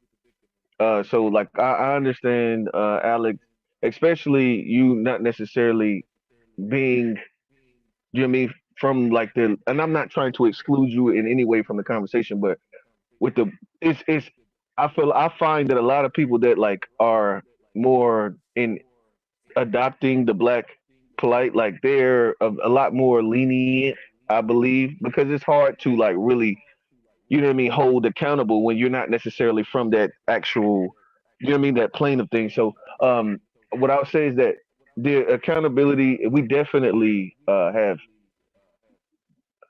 a low level of like the things that we value are definitely like not things that will push us forward. I think that we fall too much to victimhood. Um, and then it's crazy to me because we'll sit there and like Trey just talked about how the women and the men presented themselves a certain way, and I'm assuming he's talking about like prior to 1960, and the way that they presented themselves, they had a value system, they had community, they had these different things that, you know what I mean, made them stronger. And then now we'll talk about us today, and then we'll go all the way back to like slavery. To me, that doesn't make sense. So people that were closer to the time frame of it, they were pulling them, you know what I mean? They were actually building their community and actually presenting a certain way. And then we're further from the actual time period. And now we're somehow more affected. No, I think that there is definitely a value a value issue. I think that we really at this point, like, and it's definitely American. The thing that I agree with is that it's an American. It's like the Black American experience. Like it's the victimhood thing, and then it's like the idea that we want to be so inclusive of bad habits and bad ideas and bad decisions that you don't want to judge people and, like, you know what I mean. It's I think that the way that we're thinking is very counterproductive. It's like when you say, like when G said the Hispanics, you can see that they're moving as a community. They don't necessarily, of course, you can see them drinking and driving every single day, and I live in a neighborhood where I'm actually. But to be fair, and just to interject real quick, like if you're comparing wealth from community to community, like we still make more money than the Hispanic community. So like our values can't be that like off to the point that like I don't think it's a value thing. Like I think historically, if you're looking at things, like your zip code that you were born in has more say in your success moving forward. And like this is not my opinion. Like this is like anthropology. This is science. Like your zip code that you're born in has more influence on the like how you're like your success when you grow up. So it can't be a value thing. Like for instance, how do you get to a different zip code? How do you get to a different zip code? Yeah. It's one thing if you, the parent, moves your child there, but what about the kid who doesn't have a say? Like you just born into poverty. Like, but even the parent, or just the parent, like how do you lift your family from one zip code to the next? You gotta hustle. But like that's what goes. But this, listen, G. It goes back to my point. We cannot depend on exceptionalism to essentially be the end all be all of everyone's success in the community. Like nobody being financially literate is not exceptional. Yeah, exactly. See, you're going a little being bit too financially extreme. literate is not exceptional. No, being literate is not exceptional. But thinking that someone born into abject poverty is going to rise from the ashes like a phoenix. No. That We is said, but you made abject poverty normal in Black culture. I didn't say that. I said Black culture. I'm not talking about only the poorest of poor people. Like look, I am the first person on one side of the family to finish high school. Okay, not college. Finish high school. There's a value issue on education, for example, when I'm the first to finish high school. Do you understand what I mean by that? As a value thing. Like I think it really is like that's not a value thing. No, you're saying you're saying the Black condition in America is our own doing. No, I'm not. That sounds like what you're saying. No, that's what you're saying. Yeah. Surprisingly, Alex is the most on-code person in this panel full of FBA.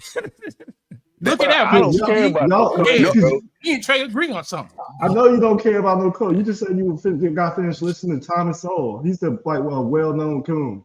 So I mean, if you get your talking points from him. At the end of the day, bro. See, and this is the thing. Like, it's so funny. See that? It's so funny. Go ahead.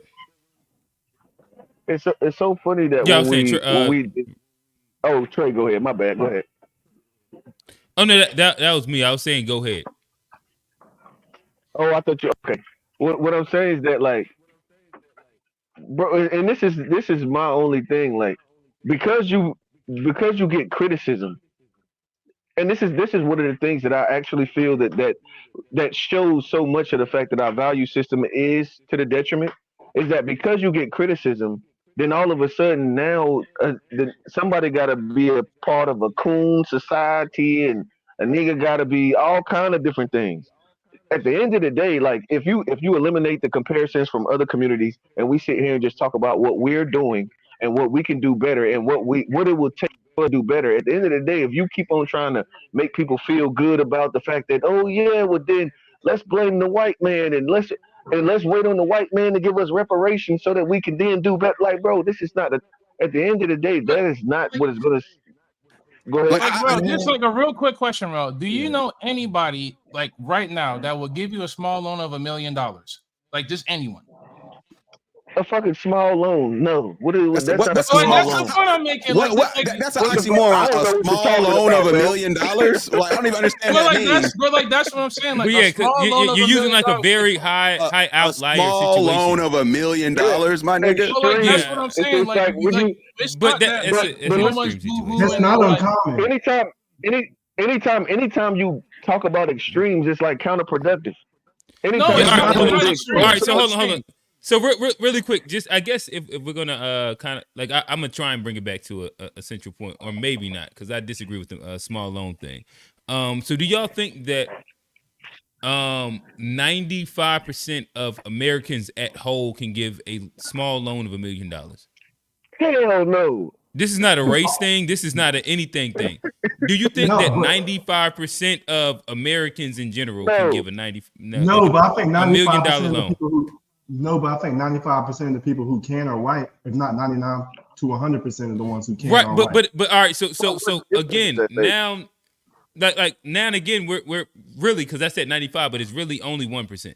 But we're talking about a 1% and like ignoring a 99% inside like the conversation. So when we give like these exaggerated like rebuttals to the conversation, I think that it pushes it way more into the extremes, Like, instead of like actually having a grounded conversation. I gotta respond to Trey too, because I want to be, because you said I'm saying that we do this to ourselves. I just want to make sure what I got your accusation correct. That's what it sounds like you're saying. It sounds like you're saying that the black people's condition is because of our values. It's not has nothing. Doesn't have to do with white supremacy. And if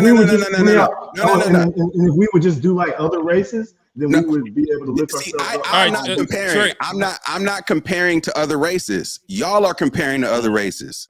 But I want to be clear on that. No. All right, so hold on. So I'm gonna put the timer up. So Trey, allow G to answer, and then I'll give it back to you. I'm not comparing to other races. I want to just be clear. I'm not comparing to other races. I'm saying in terms of just what I feel as a black community, where the standards we should hold ourselves to. Like, we have to create the standard. And what I'm saying is that my example of the first person to somehow finish high school, okay, in 2020 or 2005, with so many generations before, I'm talking just high school. And the reason why others didn't finish is not because they couldn't, it's not because they didn't have the tools. It wasn't because they didn't have the access. They literally didn't value the experience. Like, not because of slavery. No. Hold up. It is in large part. No, it is in large part because their grandparents, because they're like, my father said, like, basically there was no need to go to school. We had to work. So that's why we didn't necessarily finish. Now, but for the generations after that, like, I'm talking about people my age, like born in the millennial age. I have older people who came before me who still didn't finish, and it wasn't because they didn't have the opportunity to. It was because the home didn't value. Yo, what are you doing here? You got to go finish. Yo, why are you skipping? No, you got to go to school. Like, that wasn't a value. And so that's what I'm saying. Like, that should change as a whole. We should value people finishing school versus allowing people to not, in my opinion. Agreed. So Trey, I'm gonna give it to you. I'm gonna give you maybe a minute I do have a very similar experience to G, in which I come from a neighborhood, like, not even just a family structure, in which even within my family structure, my older brother, he was the first one within that family structure to graduate high school. Well, not necessarily graduate high school, but as like the literal siblings that were around, everybody else dropped out before him. In the neighborhood, he was the first one in our neighborhood to make it past 9th grade. Most of the other guys in the neighborhood also were like, their parents just didn't care. And it wasn't like a big thing. So like, you made it to 9th grade, you can kind of just fuck around and just do whatever you wanted to. And it was something that I definitely noticed and seen as a young person, and was like, this is a interesting thing when it comes down to, like, being 14, 15 years old, and like the value that we're placing on success in education in general, as like the neighborhood and the family structures in general. But Trey, your answer or your rebuttal to what G said.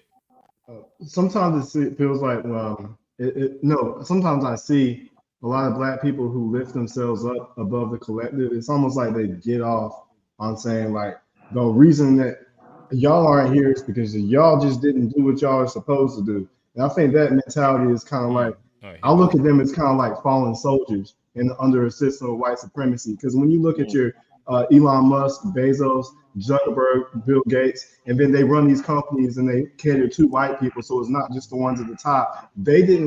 Most rich people inherit their money. They didn't just get it from like pulling up from their own bootstraps, and it's old money too. That's not true. That That's is not true. true. The majority of millionaires did not inherit their money. That's a fact. Yes, they did. No. You could go look it up. Go look up all the millionaires. Over 70% of millionaires are first generation. That's I'm talking a fact. about generational wealth, not millionaires. Like generational wealth. Most people that have generational wealth did not get that wealth. What's generational wealth and you ain't no millionaire? Like what kind of wealth? Like what does wealth start? I'm curious. Hey, man, if you got $5 million, you the tallest midget. Oh, here we go. So 5 million ain't even no money now in this not the rich conversation. people. Nah, not really. Not the rich people. No, it's not. We're rich You're enough. not making any decisions. We critiquing Drake and Rick Ross right now. Come on, man. Most millionaires are first generation. That is a fact. Just the majority of millionaires are first generation. That is a fact. But Trey, going directly to like a statement that you just made.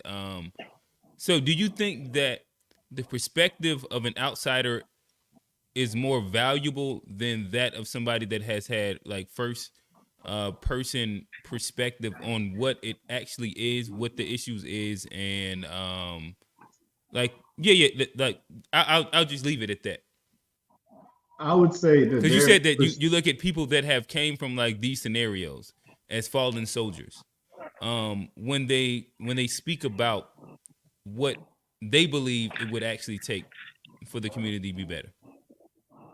I would say that people that come from a scenario, they may have a skewed vision of like, if you're accustomed to people that have that mentality, those are usually the ones that talk bad on like black people because that's what they're accustomed to. Versus like, I'm the least educated person in my family and I have a bachelor's degree. So I see people like, I don't see black people as like needing to work harder to be successful. I see black people that I know that if they had old money, like a lot of white people in America, like black people are very inventive. Like we have our ingenuity. We have. Do you think that you being like a generational middle class person, if not even like and especially like higher middle class black, skews your perspective on what like the prescription for a lower class working class black family and like neighborhood would actually need to I see these white people up by the bootstraps? I see these white people that are doing well and their values are not so crazy good. Like both of my parents had good jobs and they didn't have the same things in my neighborhood that the white guy who was an engineer and his wife was a stay-at-home mom, they had way more like toys and gadgets and bigger nice things in their home and all of that. And it wasn't because they worked harder, because my parents worked damn hard. But it's just a different situation. The people on my soccer team, like my parents had great jobs, and they were telling me that I can't. But you're comparing like level 3 of Maslow's hierarchy of needs instead of like being on the bottom level where you're just surviving. And like the general scope of surviving looks way different. And the average. Go ahead. I'm just listening to your rebuttal. Well, I would say like if you look at a trailer park, like if you're comparing toys to like a literal like impoverished neighborhood where nobody has nothing and you're eating sleep for dinner, like I think it's a little different. What I'm saying is black people have a larger percentage of us that are in this situation. And it's because when you look at the generational wealth that's been stripped from us, a lot of us wouldn't have to worry about this. Show me when they went and burned down Chinatown and took all their wealth, or show me when the migrants are coming over here and they're giving them free money and housing and stuff that black people never got. And then it's all with our tax dollars. Meanwhile, the country was built off of what was stolen from us. So you're trying to say that our fight in this is going to be anywhere comparable to these people that maybe values would help for them, but it's not our values, it's our situation. And people with that socioeconomic situation are no different than people in the trailer park, where you may see a lot of this behavior. But we have a larger percentage of them doing that, but that doesn't mean that that's the reason that they're there. I don't think the reason they're there is what we're saying. We'll go to you, Real, after this. The reason why something doesn't change the fact that it needs to change. Like that's just the bottom line. Like there are a lot of reasons why things are the way they are, but they Description need to versus change. the solution. Yeah. They need to change. Like they should not remain the same because it's you see where it's gotten us thus far. Do we? So the question is, like they say insanity doing the same thing, expecting a different result. So if we're looking to get something different, do we need to keep doing what we're doing, or do we need to change? Like that's my point. So it's like, if we're trying to advance as a whole, we don't need to, like, in my opinion, stew too much on the reason why, but figure out how to move it forward. Like the reason why is important, and I think we agree, but it's like, okay, that can be true of all these reasons why, but does it change the fact that we need more educated Black folks? We need more financially savvy Black folks. Like, we need to focus more on wealth building in the community. We need to be focused more on taking advantage of these institutions that are in place. Like, we can't do these things with the old methods, in my opinion. Hey, shout out to the chat. The chat is going crazy right now. But I do want to give to Rail before you go, Trey. Yeah, let me jump in after that. Yeah, I'd say like, and this is Q. You already know. Like, I think that the big thing is that, and this is what I think is a part of Black culture that I think we need to kind of think about and rethink is the level of victimhood, and even like with this whole FBA thing, I've been trying.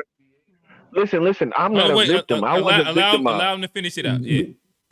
Yes, I was a victimized, y'all have the bro. back and Like, forth. at the end of the day, like for me, I think that if we continue, the more you keep doubling down on the victimhood, it's not productive. It's not productive. It hasn't been productive. Like, it doesn't matter. What I'm saying is that listen, you're trying to talk about different people. I'm talking about Black people. And then the things that I noticed that a lot of people that have the stance that you're on, they keep on going to divert to other people and continue to double down on the fact that we are the biggest victim. Bro, what but I'm you think saying about that it, I understand that I understand institutional racism. Like when you no, sit you there and don't, talk bro. about like Navy Federal, can I finish? When we sit here and talk about like Navy Federal just got charged with the whole not giving out the loans to the Black people that qualify for the loans. I worked at Wells Fargo. Wells Fargo has hella lawsuits that dial back to predatory loans to Black people. I understand that part. I understand like the bigger picture and the idea that I was in the military, so you go back to the GI Bill. You know what I mean? The Black soldiers, they weren't able to get the GI Bill. The white soldiers did. So you look at the house prices back then, you get a house with 20 grand. These people are actually passing down generational. I understand that part of things, right? But I don't think that, and that's to me, I don't think that the money is going to solve our problem either. I think it is based in I value. disagree. I think it's based in, and you can disagree. You can disagree, but I think my clock's still running. I would say that the money's not the issue. We also have to go ahead and build a community, not based in the fact that we're trying to get you don't got, bro, to build a community. It's been poor people that's been poor forever that have a community. You don't need a community. You don't need money to build a community. You need people that give a fuck about each other, that have a similar value system that's for each other to build a community. And then once you get the community, then you can actually, the money doesn't help without a community. That should just mean a whole bunch of people that's just gonna give the money back to the motherfuckers that gave you the money, and it doesn't make sense. So like, and I understand 30 seconds. So like, yeah, I don't agree with the victimhood thing. I think that it's gonna be a system that we need to get together within ourselves, and then whatever benefits we get from outside, if it should come, then it will actually be a benefit. Otherwise, we throwing good money out to the bad. Shout out Mike TV. Rail is not he's not a caller. He's a regular on. Well, he's a part of the cast in general, but regular on the To Be Fair show. He just ain't got his picture up. I don't know what he doing. But Alex, this is on you, my boy. Yeah, that's it. What you got? Yeah, just to kind of like bridge the gap. What Rel is saying is you don't need money to build a community, and you are 100% right. We could be dirt poor, got nothing, like no nickels to rub together, and we can be. Everybody else still there? Yeah, That's we here. crazy. Yeah, That's the part you picked. Go ahead. no. But listen, like we can be That's dirt what you poor and be a said. community, but like we're not talking about being a collective. We're talking about progressing, and essentially, why are we doing this? And why every time we talk about this, we comparing ourselves to other folks? But like, I mean, ultimately, in the inverse, that is what you're doing. Like, you are saying like we are here, and X person is there. Why aren't we doing what they're doing? And I think it's very irresponsible to have these conversations without taking into account that it's very hard to do things that other communities were doing and are doing when like you're essentially like you essentially had your shoes tied for pretty much like the last few centuries. So only now we're finally getting to the point where we're kind of catching up, but it's I think it's somewhat disingenuous to kind But of how do you solve the problem? we are solving. But like, that's the thing. That's the thing. Money. Well, hold Okay. on. We are solving the problem. I think the problem is like people are upset that we're not solving it fast enough, or we're not getting to a solution fast enough. And I think the Black community is. I think we have gotten as far as we're going to get off of just sheer ingenuity and hard work and determination and elbow grease. But the thing that the final ingredient that is missing is the generations worth of wealth stolen from people who look like us. Let's not even bring up slavery, right? Just the simple fact that people like my dad's age and my grandma's age were able to get houses. Buying a house is the number one generator of wealth for the average person, and you cut a whole swath of those people out of that equation. No, man, like you're not gonna get the same outcomes that the people who got to participate in that. It's just not accurate to. It's not complaining. It's not crying. It's to borrow from an old African proverb. It is, my friend, me and you are running a race, and I am already ahead of you, and I am going to give you cinder blocks to hold. And now you have So to how do you catch up? to me. Yeah, you can't catch up. Like, I'm already It's ahead of you. impossible. Here's some bullshit. I I try not to be like too opinionated, but I guess like I probably disagree wholeheartedly with that general statement. I think that we can catch up. I don't know why we would say that we can't catch up. That's like just a wild statement in myself, in itself, to me.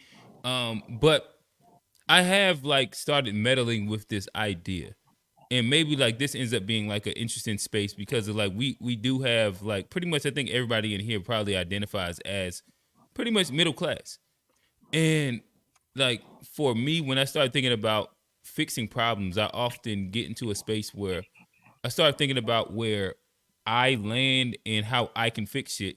And I think that the middle class Black probably is the problem. And like a lot of like the conversation that is happening, especially if you were born in middle class, because of your prescription and solution for what ends up being like what's going to help Blacks in general ends up being a little bit like off kilter. And I've seen this like a lot. And it ends up being like really interesting how the most conservative Blacks come out of like the struggle.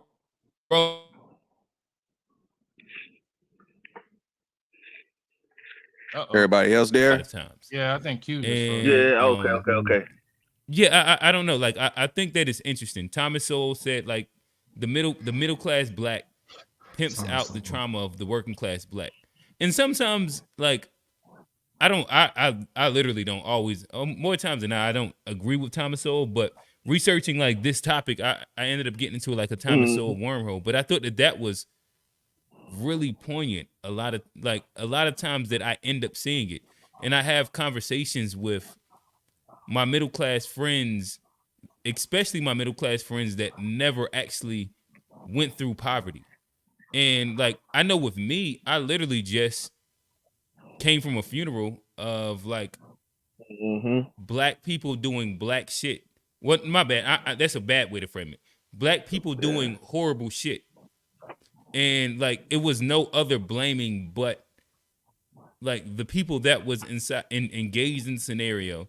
There wasn't like these conditioning things and like, you know what I mean? Like it's not important to get deep into it on the internet, but like I think that these end up being like these like really pivotal pieces that a lot of times, if you don't have like boots on the ground and you've seen a lot of like the dissonance in the ideology, that it might end up being like a real disconnect. I'll toss it in there. That was my little monologue. But like, Can I respond? oh, yeah, you got it, Trey. My bad. Yeah, because I want to respond back to what Rel was saying, because you said we can process socially, economically with no money. And that seems like a contradiction. And you also admit that there's anti-Black systematic racism, but still say our values are the problem. You also admit that what we built was torn down, and you still say our values were the problem. So I think the true victim mentality is recognizing that you've been victimized, then blaming yourself for your condition despite that. Yeah, and hold on, and Alex, before you go out, because I did have a really big misslip of words. And Mike, I agree. He says Black people doing Black shit. Interesting choice of words. That was conditioning catching up with me and me having to correct myself in real time. I understood that in me saying identifying Black things as negative was incorrect, and that's conditioning in itself. Real, what you got for us? Yeah, so and then you kind of threw me off, but like I was listening to and just so to be completely transparent, so like I'm a guy that dropped out of high school, right? Got my GED, then went to college, dropped out of college because of some shaky shit, went to the military, came back. But I've been the whole time, like my childhood, I was born in Greertown. If you from Charlotte, you know what Greertown is. And I ain't got to tell all of this. What I'm saying is that like when you like what Q was saying, like it's different to speak from a higher socioeconomic state place, which is when we sit here and think about average, the average Black person is not living the life that you live. And so you can sit and talk about the people that are around you. Hell, if you go to Kroger's and you go to these, on average, this is not the things that like niggas is doing. But the average person isn't in my position, though. I have a degree, I have an engineering job, and all the other things too. But if I was a white person in that same situation, but I'm saying a white person, but a white person in that same position would have a lot more options than I do. They give each other the pound, the back, and the coat. They bring each other in. People, these corporations look out for each other. We don't have that system in place. This sounds like a value issue. And see, the thing is, we also have Black people, but we also have Black people that's what you explained that have the opportunity to bring each other up as well. But how are we gonna bring people into our corporations if we don't own the corporations? That's not a value issue. Why don't we? Go ahead. Why don't we have corporations? Bro, think about it, bro. Like it's plenty of people that get brought on. We already know that like the people you know is more important than what you know. What we don't do is we do not put people in positions that will be above us for sure. We're not in the position to do that. Is my point. We don't have Black CEOs like that. If the CEO is a white guy and hires a white manager and a white hiring manager all the way down, they're gonna hire white people. That's systematic racism. So why don't we have corporations? Because they stole all our wealth, man. What do you mean? No. So you saying there's no Black businesses? Like there's no Black corporations out there? Like there's no Black enterprises out here trying to. There are more Black millionaires now than ever existed. So then why? I thought you said we have a value issue. We have a value issue, then why do we have more Black millionaires than ever existed? Why do you understand what you're saying? The value issue is because that rebuttals the point that there's nobody to build themselves up, and like the whole thing of nepotism that you literally just described. Yeah. What I'm saying is, go ahead. Okay, well, if we're talking about hiring in these Fortune 500 companies, and you're saying there are some Black millionaires, I get that, but I'm talking about the people that work for all the corporations that I've ever worked for. The majority of people there are white, and they look out for white people. So yes, I know there are some exceptional Negroes, but that doesn't mean that have the same opportunity as these other people out there. And we would have the same opportunity. How do we create opportunities? Like that's the question. How do we? Why are we trying to create opportunities? Reparations. June 15th. Are we just victims of circumstance? I mean, so is it just like we victims of circumstance?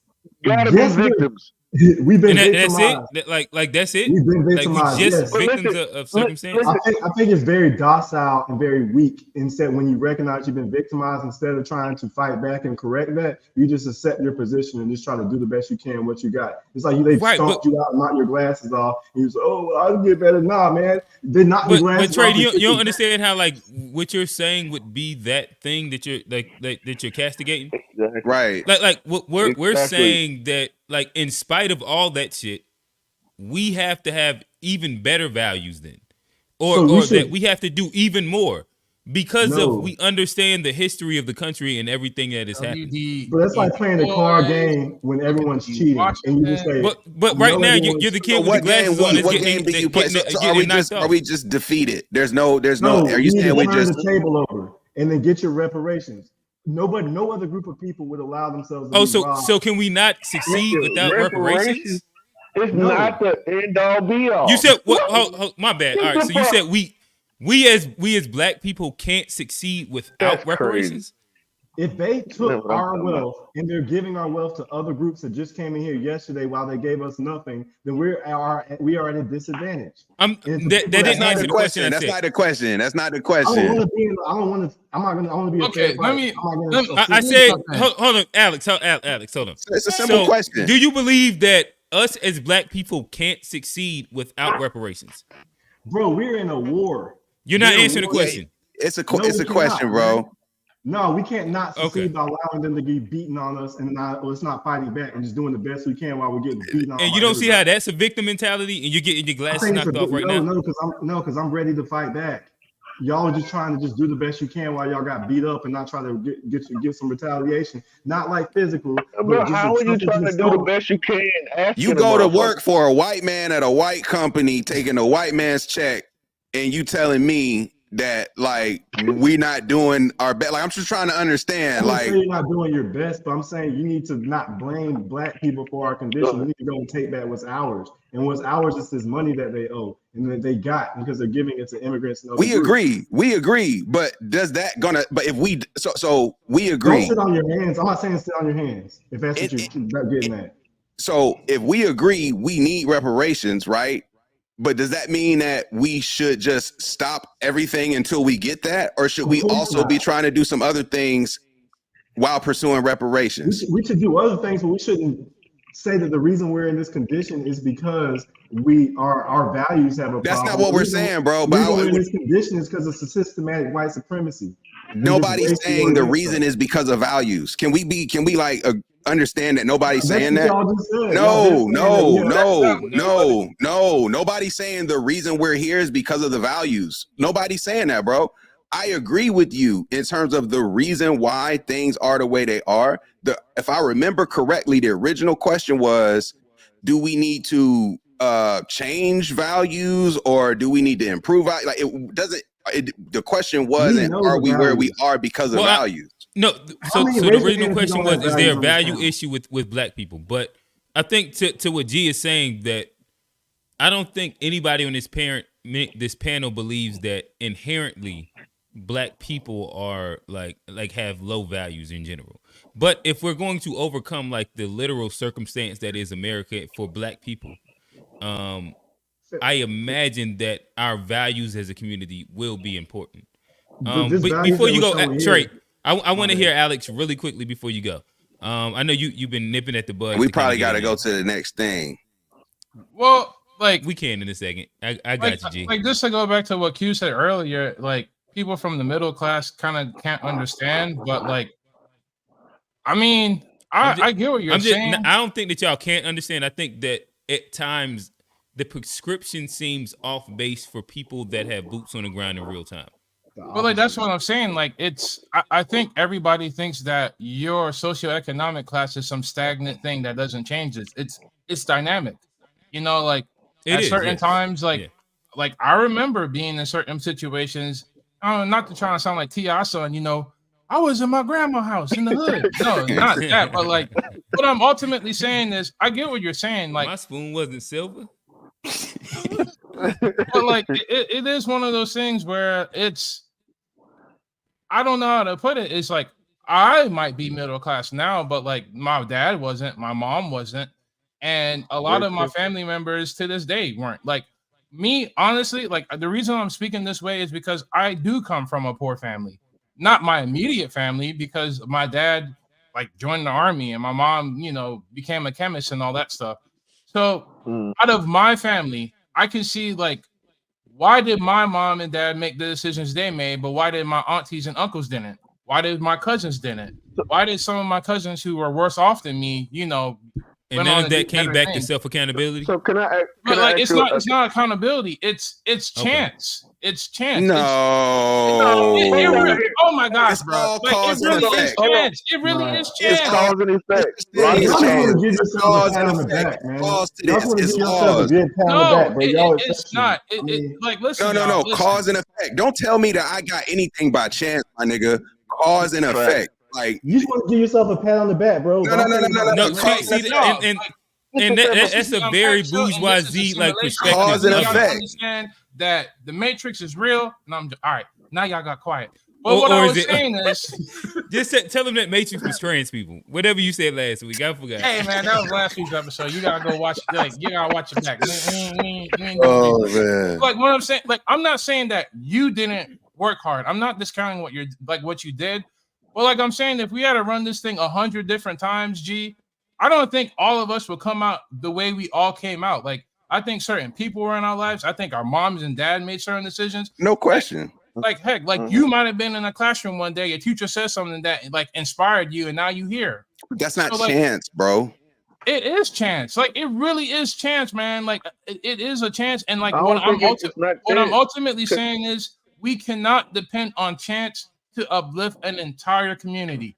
That like Nobody's that is, doing like, that. Who is? Nobody's doing that. Listen, like it is rugged individualism for the poor and socialism for the rich. When rich people fail, they get bailed out. When you are a poor black kid trying to go to college and just trying to make something happen, and you have like a breakdown and you dropped out, that's fucking it. You're fucked. Right. And do you don't think right. there's a difference in socioeconomics and the chances that you're given and the outcomes that you get in life? That's why, like I said before. Yeah. I see these white people that I went to college with, and you said, I had my parents, they did well and everything like that. I'm around them, and I see that they have no better values than we do. They're not smarter. There's nothing about them that makes them any more likely to do better than us. The fact is, they have the economic undergirding that we never had. So if you want to just say that it's black people's values that separate us, then values aren't going to get us there, because values didn't get anybody where they're at as far as So let me ask but you. I disagree with that also. I think that if we look at any immigrant class of like people that came to it, if let's just go like Nigerians in America, and their success is they're based off of the fact that they value education and they push their kids to make sure. Huh? But why those values translate in Nigeria? I'm not talking about that. I'm talking about in America. I'm literally talking about in America. Like you, so I don't know where you're moving the goalposts. You keep moving the goalposts all over the place. Because it's not values. Because if you pick a certain select group of people and they do well, we have black people that do well too. So if what I'm talking about is like the country of America, when we look at like what success looks like inside capitalistic America. So you think Nigerians work harder than us? You didn't hear what I said then. You got to like stop for a second and listen to what I'm saying. Right? Like the reality for real is usually that like most immigrants in general, this is like the basic immigrant theory, is that most immigrants in general tend to like the first generation ends up being working class, but what they value and instill in their kids is like education. Going to college, getting like multiple level degrees, and like investing inside a field. And like I said, statistically, if you look at immigrants and the most successful ones, they tend to literally adhere to that exact same like structure. But that's not true though, bro, because these migrants come in with fresh J's and new phones and they get free rent and free That's food. not what I'm talking about. We're not talking about migrants that's getting like free money in New York. I'm talking about like established communities of like immigrants that have like at least 2 to 3 generations in America. Like, that's what I'm talking about. But Q, just to hit that point, like I think even that is a dangerous notion to kind of like perpetuate, because like look at the Asian community, like the wealth disparity in the Asian community is it's huge. It's huge because like they get pretty much propped In up as a America? model. Yeah, in America, like they get propped up as this model minority. And the thing about it is like the people who aren't pretty much living up to expectations, they get left behind. Like you want. But percentage wise, what is that? It's huge. Like it's like it's no, so you're saying like you're saying like people. the majority of like Asians are poor. Like I don't give. That's Not what I'm saying. poor. Like but what I'm saying is when the like and within the because Asian of like community, every community is going to have their underclass. No, the wealth gap is huge. Like yeah, you might have a doctor here or like a software engineer there, but no one talks about everybody else who gets left behind, who doesn't fit into the model. But can I just enter? You think nail technicians are paid, bro? Like they're rich and nail technicians? Say it again. Do I think that they're rich off being nail technicians? Alex said there's a range in income, and I'm saying they're nail technicians, and you're acting as if like and there's some that drive Ubers, and some Nigerians, some Africans that do that. But I'm saying, why should Black Americans have to live 10 deep in a house like an immigrant in the country that we built in order to compete? That's not right, man. I don't want to set that as our pathway forward. What we need to do is go to this march on June 15th for the reparations rally and become more politically sophisticated, so we quit allowing them to take advantage of us. Can I just rattle off? I just want to rattle off some numbers, just because we talking like about these race and stuff. Like the average median net worth of Asian households, 320,000. Okay, it's higher than anything else I'm about to list off. So that's one. All right, white households, median net worth, 250,000, 250.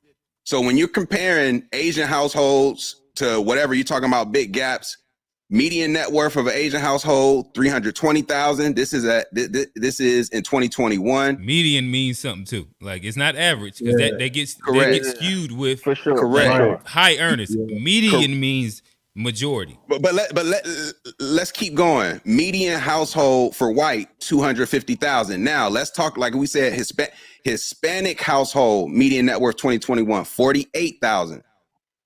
Anybody just want to guess where the Black? If I'm giving you those numbers, like let's play that game.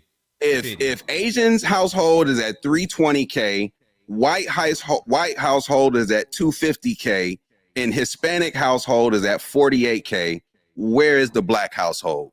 I like to hear from everybody. I say now. Give me a number. Just get prices right. Give me a number. I say 50 to 70. 50 to 70. Who else? Say 50. I'm gonna go. And you said this. What year was this? 2021. I'm gonna give you. I'm gonna go 38. 30. Alex. I know you're doing your research over there. What you found? You got the actual number? I'm not talking about like that Asian people are. No. Give me a number. Give me a number. We talking about America. Like we gave average median net worth was like what do you think if median Asian is what we said 320, white is 250, Hispanic is 48. What do you think median Black household income is? I might be remembering this wrong, but I think it's like $5 or something like that, something crazy like that. But I could be remembering the study wrong. 27K, by far lower than everybody else. Almost half of Hispanic households at 48K. Okay, and that's because of our values. I'm not. No. Nobody said that. Nobody said that, Trey. I want Trey. So Trey, what is it because of? No. Hold up. I want to respond to him. It's not because of our values. It's because of a lot of the things that Trey mentioned. The history, the slavery, the systematic oppression, everything that came for after. But with that being said, because of that history, we don't necessarily see ourselves in the same way that other cultures see themselves in America when it comes to wealth generation. And this is why I'm saying from a wealth perspective, the values need to change. That's all I'm purely saying. And based off of the data, I don't know how you could disagree with this. I can tell you how I disagree with it. You think it needs to stay the same, the black wealth values? I'm saying the values don't have nothing to do with it. Every group that you said, the immigrant groups, they got handouts. You ain't been in the inner city, bro. You ain't been to a Title I school. I done grew up in one, I done lived in one, and I done taught at one. So I know what them parents. I know what them parents and kids be like be on. But they handpick immigrants to come over here, and then I ain't talking about an immigrant. So who are you comparing? So if we like exclude my bad, I'm kind of like moving out of like the verse of like being host, but like if I don't care nothing about them. We only use them as like a point of reference when we're like making a bigger point, but I don't care about them. Like I literally be having boots on the ground with like black kids all the time, so I see what they mamas be doing. I see what they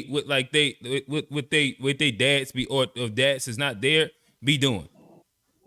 Like I have literal boots on the ground, and I have my hands on them all the time. I literally right before this, I came from kids that was getting dropped off by like Ubers and shit like that.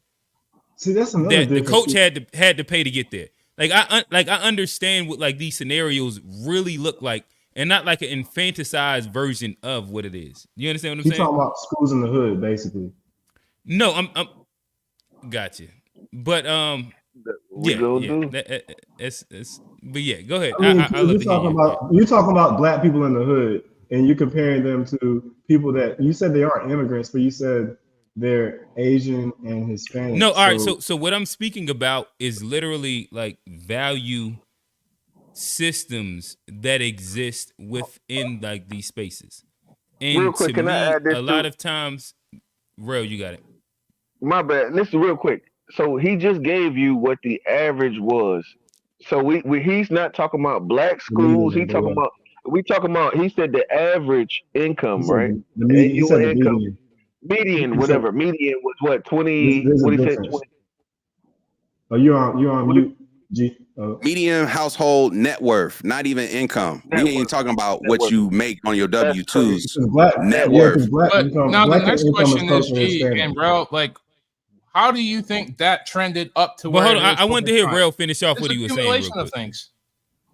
So I just wanted to make sure that we were talking about the same thing, because you could sit and we can talk about like just to bring it back down, because I don't know Trey, I don't know where, you know what I mean, where you sit, where your family sits, financial, all that stuff. But to me, it's like, okay, so if we can sit here and say the median, not necessarily income, he was saying net worth is this. This means that the population of people, this is their median. So you can't just say blacks. We're talking about just the very average black school, you know what I mean? It seems like you're talking, you like that, and I understand it. Like when you come from a higher socioeconomic status, we like to talk about it as, you mean where we see each other there.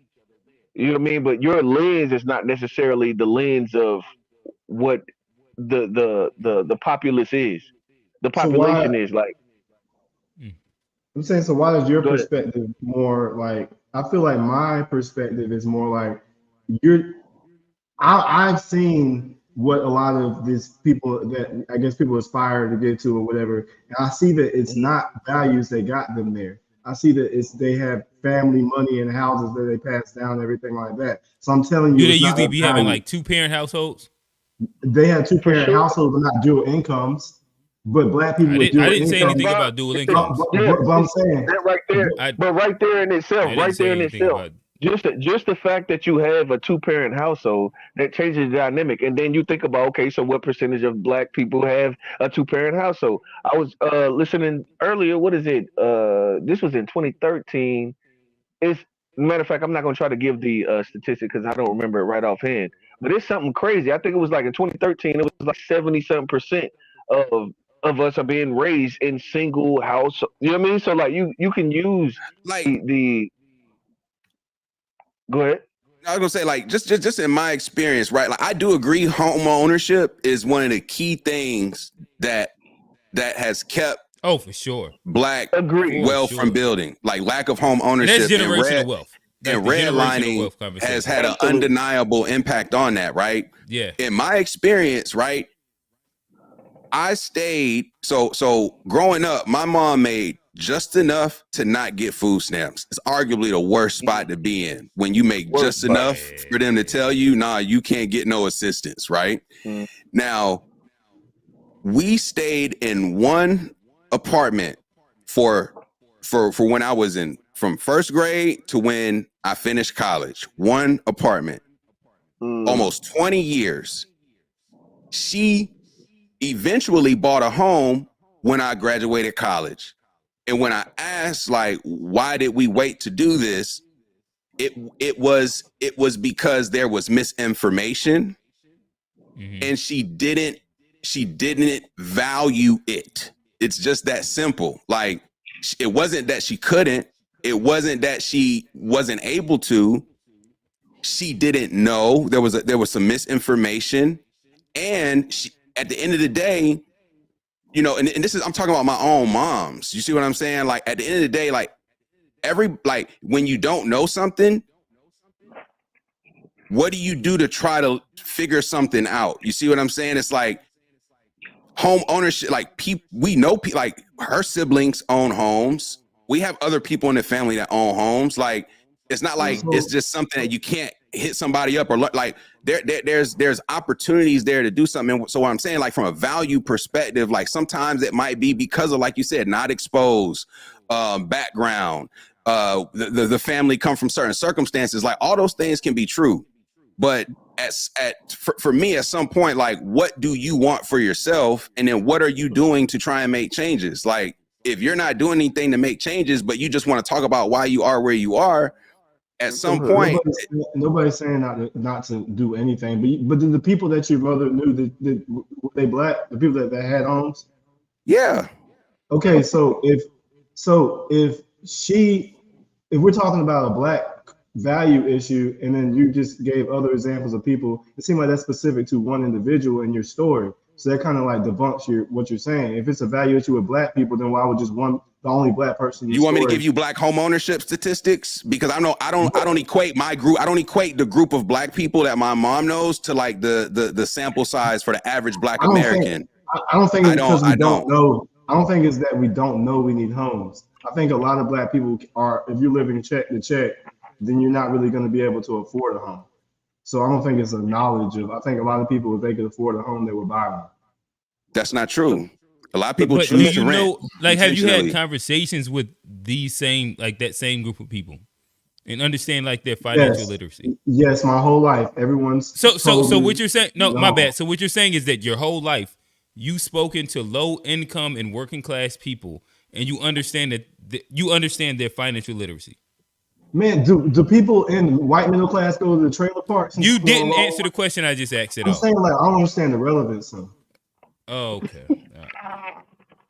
So black home ownership, like, less than half of black people own homes. Less than half. 45% is the statistic I'm looking at. Not to cut you off, G, but like, if I say this out my mouth, you're gonna get upset. But like, do you think that they wouldn't choose to do that if they had the means to? I know people. Well, one, my wife is a realtor. We buying and selling homes is what this household do. Okay. And what I can tell you is that I know people who can definitely afford to purchase. And this was when COVID was happening. Not even now when interest rates are crazy. I'm talking about when interest rates were super low. They had the ability and they chose not to, period. The thing too is that, like, bro, I think that, and it's a lot of times I agree with you 100%, G. I know people in my family directly, like, or even in my friend group, be like, bro, why don't you buy a house? Like, you got a job, you've been there, you're stable, but they still just, kind of want to do the apartment thing. I think that we also have a cap. I always talk about, like, the ceiling. I think that we also have a ceiling. Everybody's ceiling is different, but a lot of us have a ceiling that is way too low. We believe that we only, you know what I mean? It's like the idea of, like, trying. Man, the idea of trying is bro. I I'm don't not know talking. any. Well, speaking about, I'm not talking about you, Trey. I'm talking about the people. So okay, I literally still live in uh quote unquote the hood. Like and I also I chose to live in the hood because I want to take advantage of gentrification. We can What? talk Man, we about were that if you saying want to. We can talk we were about talking that about if you this. want to. Oh yeah, I'm about to say But like what that. I'm That's its saying, own thing. That's like what I I'm think saying, that Yeah, black people should look towards taking advantage of taking gentrification. But advantage of Rail, keep gentrification. going. Look, Yeah. niggas, bro. See, that's what I be talking about. It's that victim thing. The same thing with gentrification. It's not necessary, bro. Like, okay, but well, what I was saying though is that I think that a lot of us we have our ceilings too low. We can achieve. We can do the thing. What it is that we can't see ourselves doing the thing. So we end up being in our own way. And then what we do is like you'll be in your own way, and then you'll be giving everybody else. So you end up victimizing yourself because you're in your own way, and then without the lack of without accountability, then everybody else is the problem. And so what I think is also with the value system, like you say, like the But value is that at the end of the day, if you actually want to do a thing, like bro, like I say, I'm the nigga that you can ask Q. He been knowing me half my life, bro. I was the fuck up guy out of the crew. Like I did the little bit, I did the most it kind of sounds like fucking you're stuff. projecting, then, bro.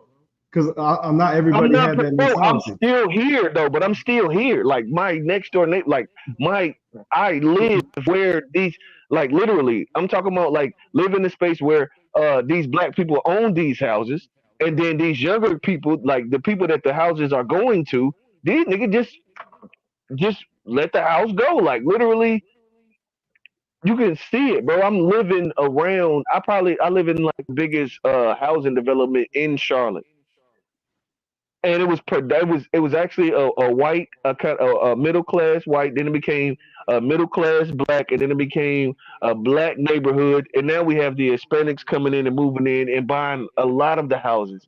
And I'm sitting here like I'm still here, bro, with the hood corner store John. You know what I mean? I'm still here. So if I'm talking from a perspective of being and seeing these guys every day, knowing the nigga riding the bike to the store, the corner store to get his beers and shit, he cool. I don't look down on him. I fuck with him, but I'm just saying, like I'm still Yeah, here. it sounds like you Hey do Rail, look down on Trey, before everybody. you go, I'm gonna put 10 minutes on the clock.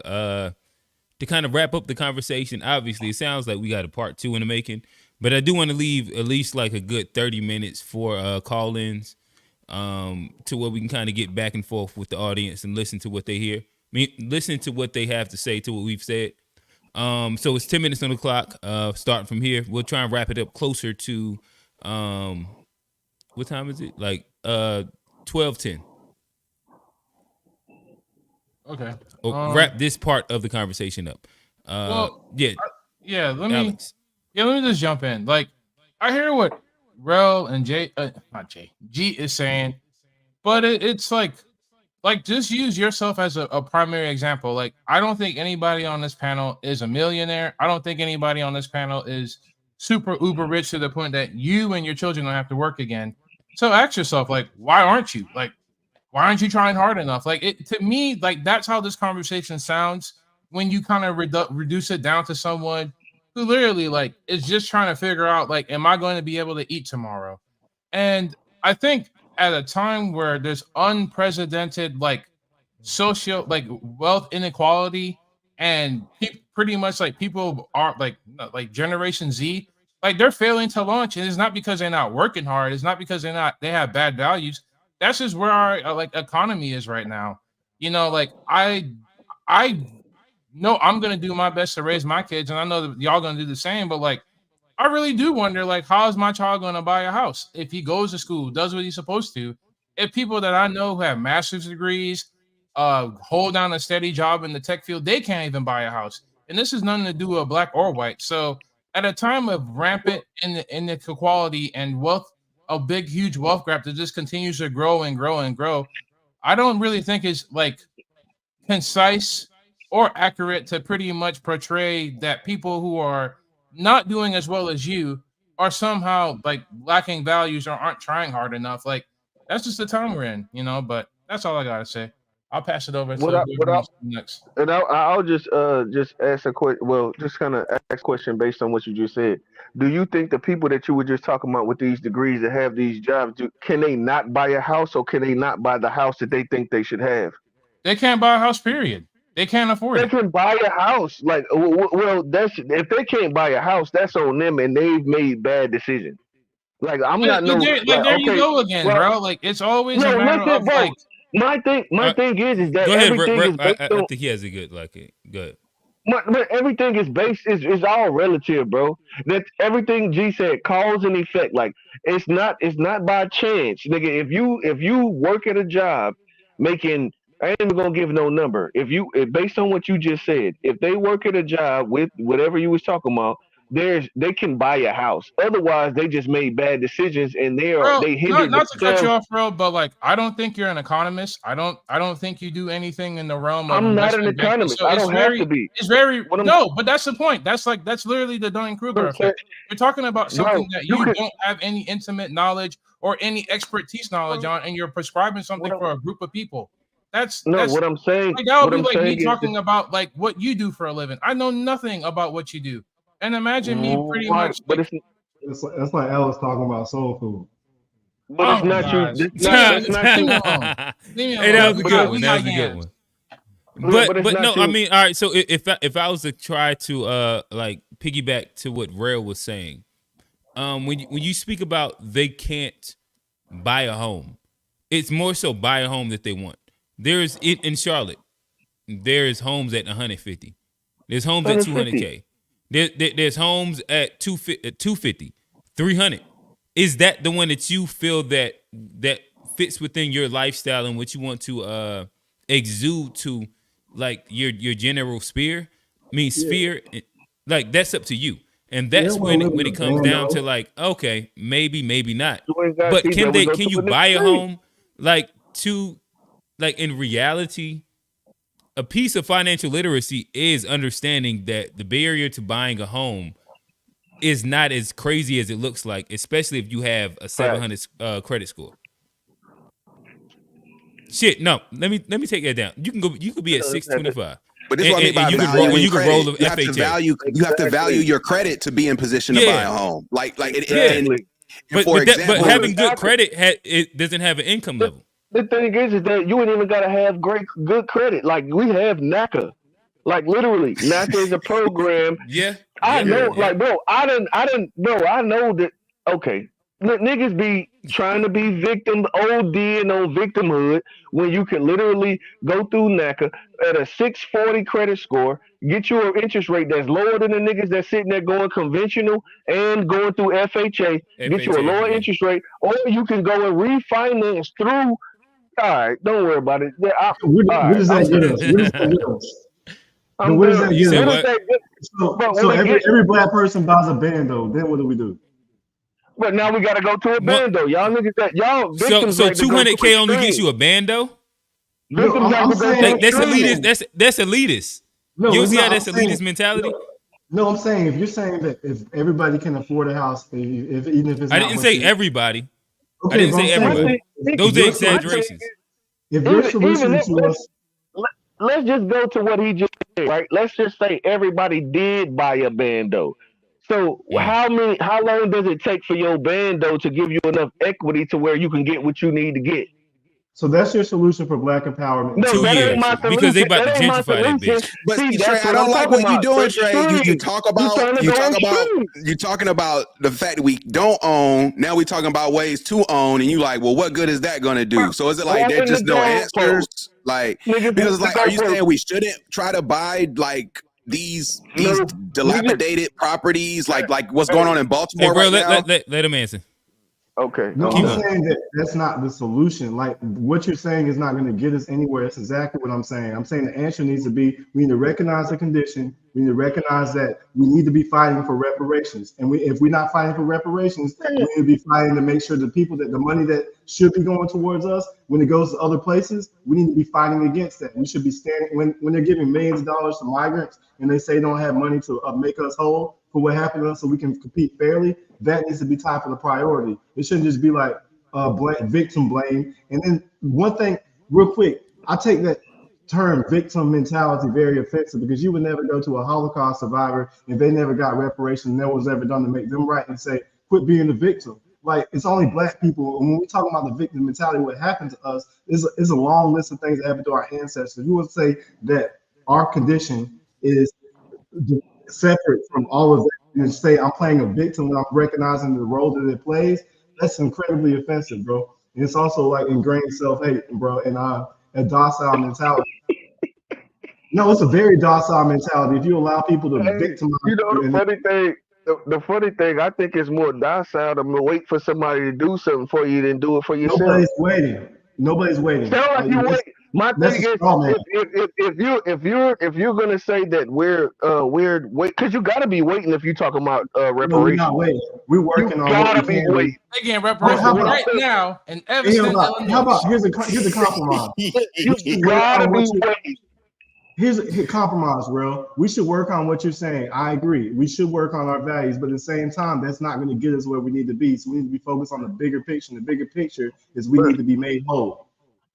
The thing is, reparations without. Oh, go ahead, my bad. Go ahead, G.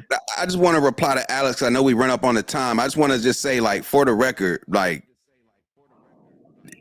no one is trying to suggest that like the way you framed it, Alex, as if like, if you're not where that's not, nobody's saying that. What I'm just saying, plain and clear, we need to figure out how to change some of the values, period. And a clear example of this is just like valuing credit. Like a lot of us talking about how you're going to set your kids up. Like you can put stuff in their name, start building their credit now. Like you can do little things to help put we're not living in redlining right now. Let's be honest. We're not living in redlining. I'm not saying that there won't be obstacles for them to face, but what I'm saying is that at some point, if you want something different, you can't keep doing the same thing.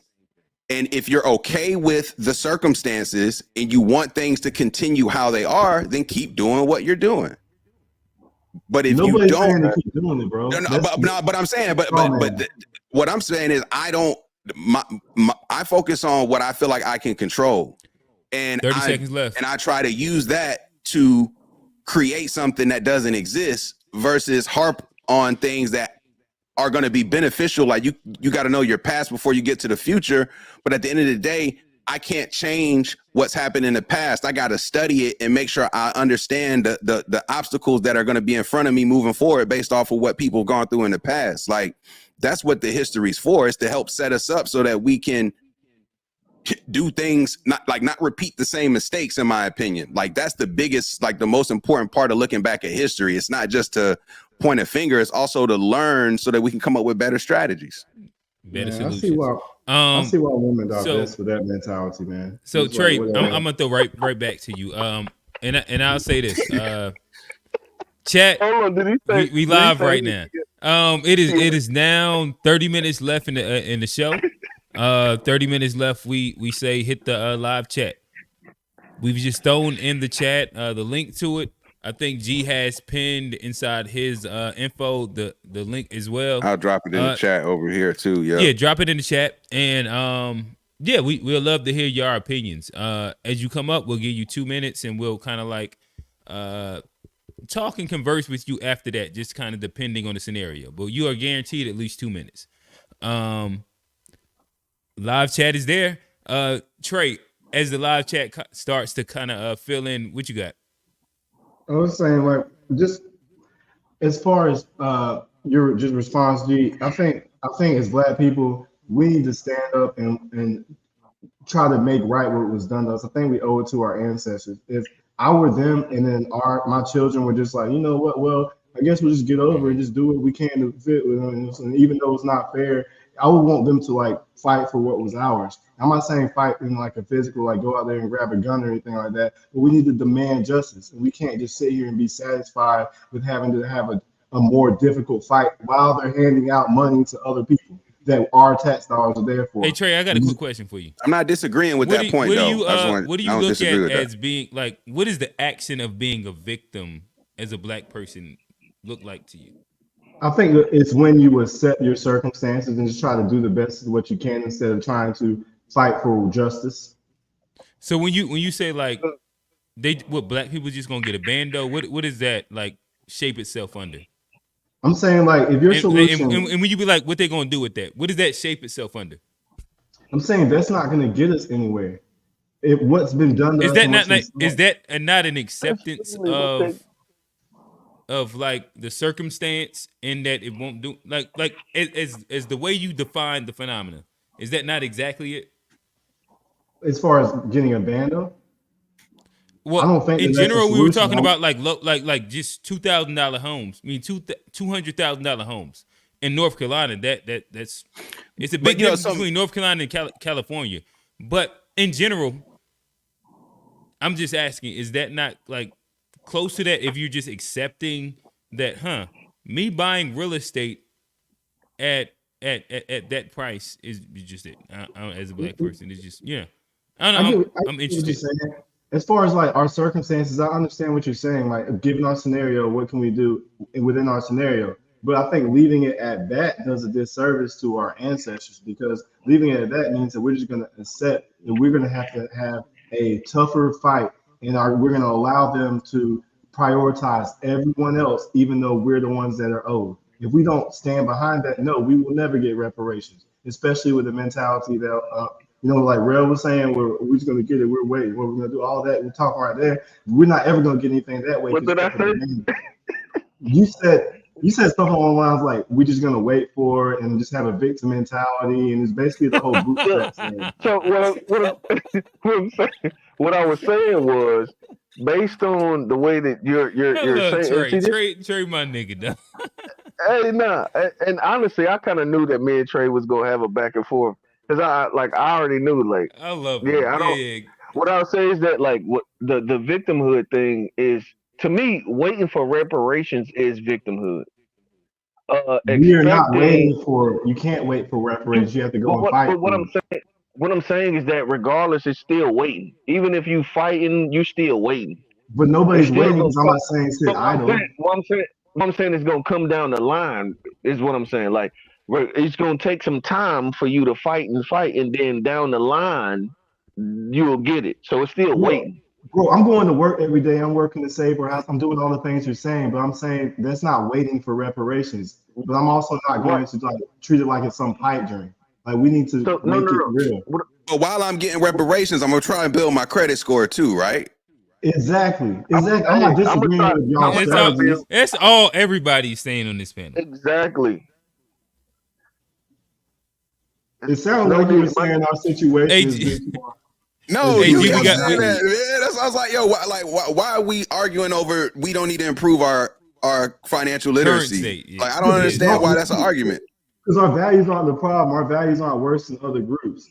Yes, you can. If you compare us to foreigners, then you have to compare us to the foreigners in their homeland too. Because you're comparing like very cream of the crop who could afford to come here to our entire collective. I don't think that's a fair representation. We do got a guest. We do got a guest that joined. Okay. All right. I got 3 minutes on the clock, and you got the clock. Let me bring him to the stage. What up, Mike? What's up? How y'all doing? We doing good. Doing good. Good, brother. Welcome to the show. So Mike, there's the real accent. I'm joking. Hey Mike, so for you, what we'll try and do, we'll give you like 3 minutes uninterrupted, and then we'll try and keep you on for like another like 7 to 10 minutes, and just kind of have dialogue with you. We love what you do. We love the conversation. Likewise. Hey, I enjoyed the video that you made. So yeah, again, 3 minutes on the clock. We'll love to hear your opinion. I love to start hearing like what is Black culture, and then give your critiques or your approval of what we've said so far. Yeah, for sure. So I've only been watching for like the last 30, 40 minutes.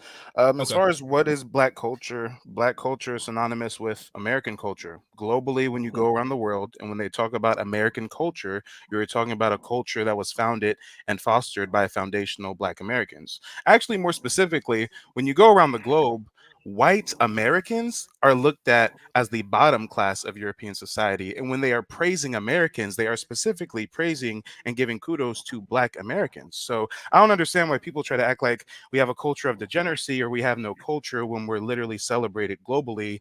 And if you guys are really Pan-African, then why are we hyper focusing on Black American culture? Shouldn't we also be having a discussion about culture across the diaspora or a lack thereof? So, it's just really interesting. I don't know if we have any like specific Pan-African on the panel.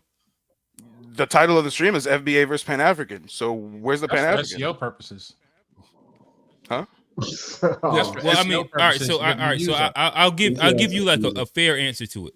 I think that Trey kind of like leans like he's definitely FBA.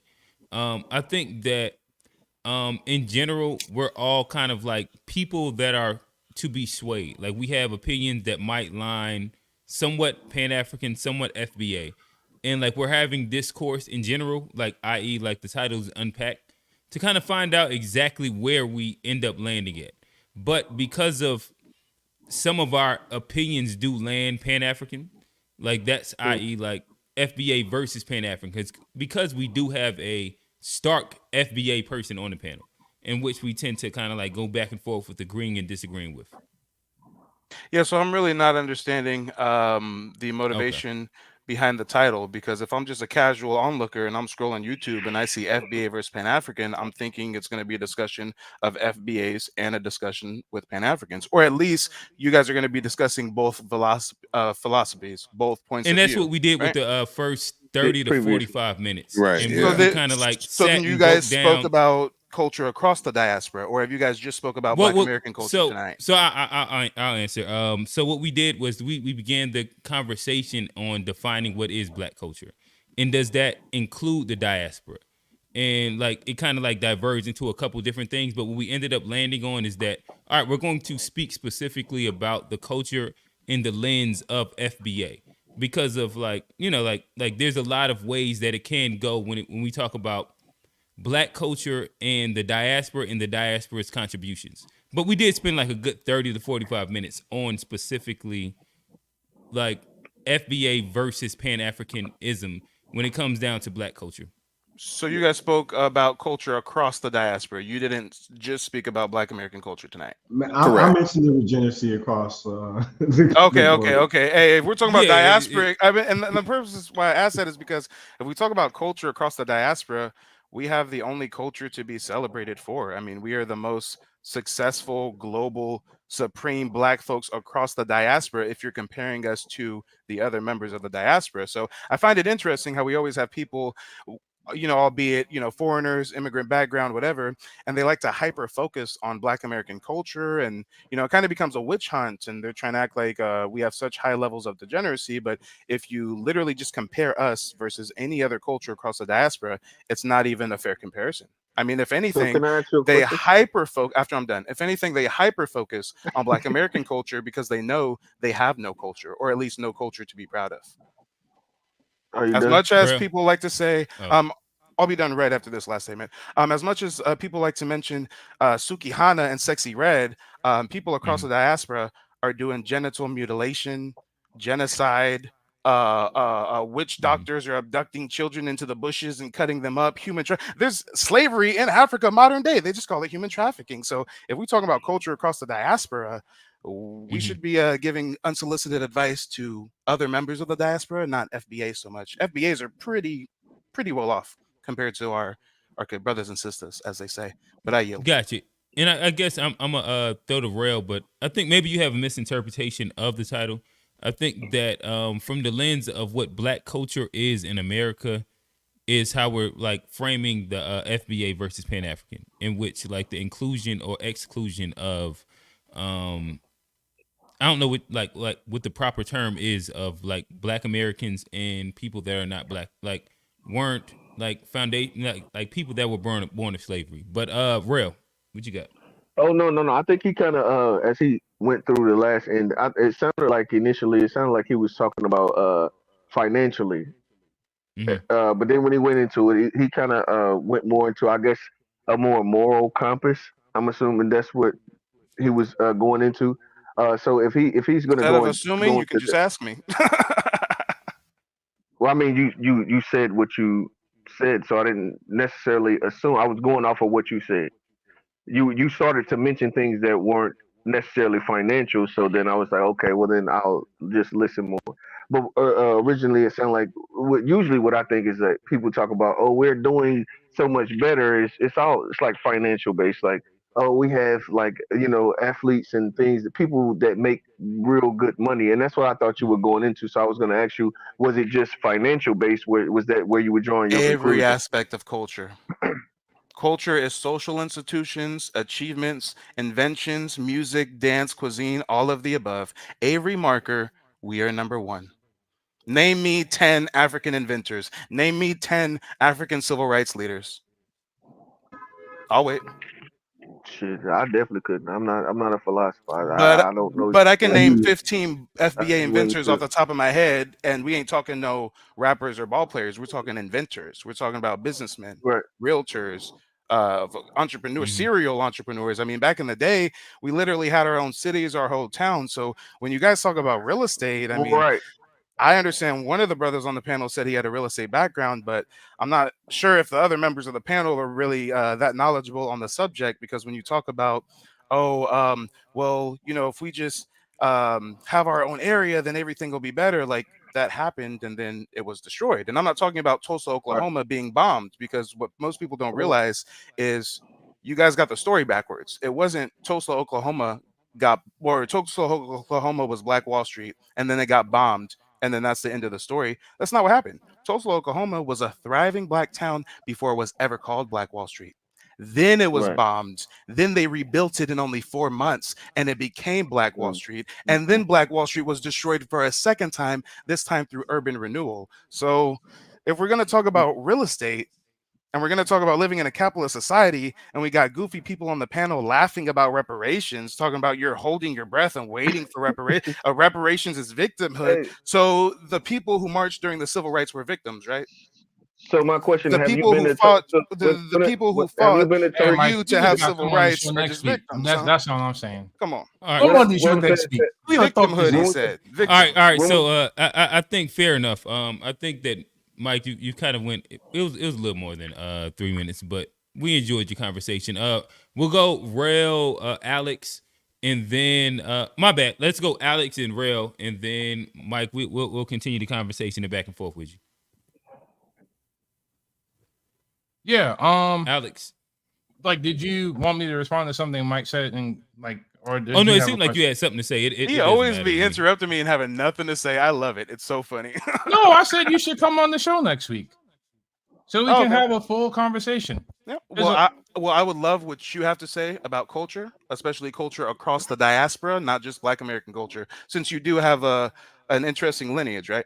Yeah. Yeah. So can you speak a little bit to Caribbean culture? Like, what in particular though? Like, what do you want to know? Tell them about the soul food. Like we did, Mike. We did talk about this earlier. Yeah, that's what I said. We kind of ran down We this did. entire We did thing. talk about this earlier. I wasn't here, so I'll make it very specific. Can you name 1 or 2 or 3 achievements that you Caribbeans are proud of? Like, in total, or like in the American Can you just context? name one? Can you just name one achievement the Caribbeans are proud of? Just one achievement. I can't speak for all Caribbean people, but like in terms of America, one achievement that I am proud of is Shirley Chisholm, the first Black woman elected into Congress. Is she Caribbean? Yeah. Oh, okay. So the one achievement is a Caribbean leaving the Caribbean to come to our country and become a politician. Well, Ask about do you the have the Americans. same criticism for any other immigrant group, Mike? Like, would you say I'm this just about asking like you about not to Caribbean cut you off, culture, but and like, you're trying to would you deflect say to this other about like immigrant Joe groups. Biden, like heritage leaving Ireland and then coming over here and We're talking about the becoming president? Caribbeans right now, but yes, I dog out any immigrant that flees their homeland and comes over here to profit from a foundation we built. Yes. So now that you know I give all immigrants equal smoke, let's talk about you Caribbean folks. What achievement other than coming to America have you guys achieved? I mean, you have the floor. So what achievements have we achieved? Like these are very loaded questions because. But y'all just spent 2 hours talking about Black Americans, right? Okay. But Mike, you just admitted that you didn't even watch the show. You got into the show late, so you're kind of. And were you talking about Caribbean culture for most of the time, or Black Yes, American they culture roasted for my most of black the ass time? talking about yams and sweet potatoes. Hey, everybody watching, I simply Bro. asked him what's one achievement that he can list from the Caribbeans, and the only thing he listed is a Caribbean Mike, coming to to America be fair, you did and becoming a actually only politician. list one, and I'm trying to be brief. I know, and that's the only one you chose to list. That's it. That's your answer. It's Do you very want me telling. to elaborate? Do you want me to go more? No, it's very telling. It proves our point when we speak about how immigrants don't get anything popping in their country, so they have to come to ours. I said, Come on, list an man. achievement. Alex, Out of any Alex, achievement, would list you an like to? achievement. Would you like to? To be And they fair, came would you to like to list more achievements? But like, I think that's why Caribbeans- like this conversation is kind of started in bad faith because it's almost to say that like Caribbean people did nothing or nothing of note because what we are having a very condensed conversation. I only said one thing. What about people in Haiti who literally fought for their own freedom? What about people like if we're talking about foundational Black America, like do you not acknowledge that a lot of the wealth that all was this explaining and you couldn't list another achievement, huh?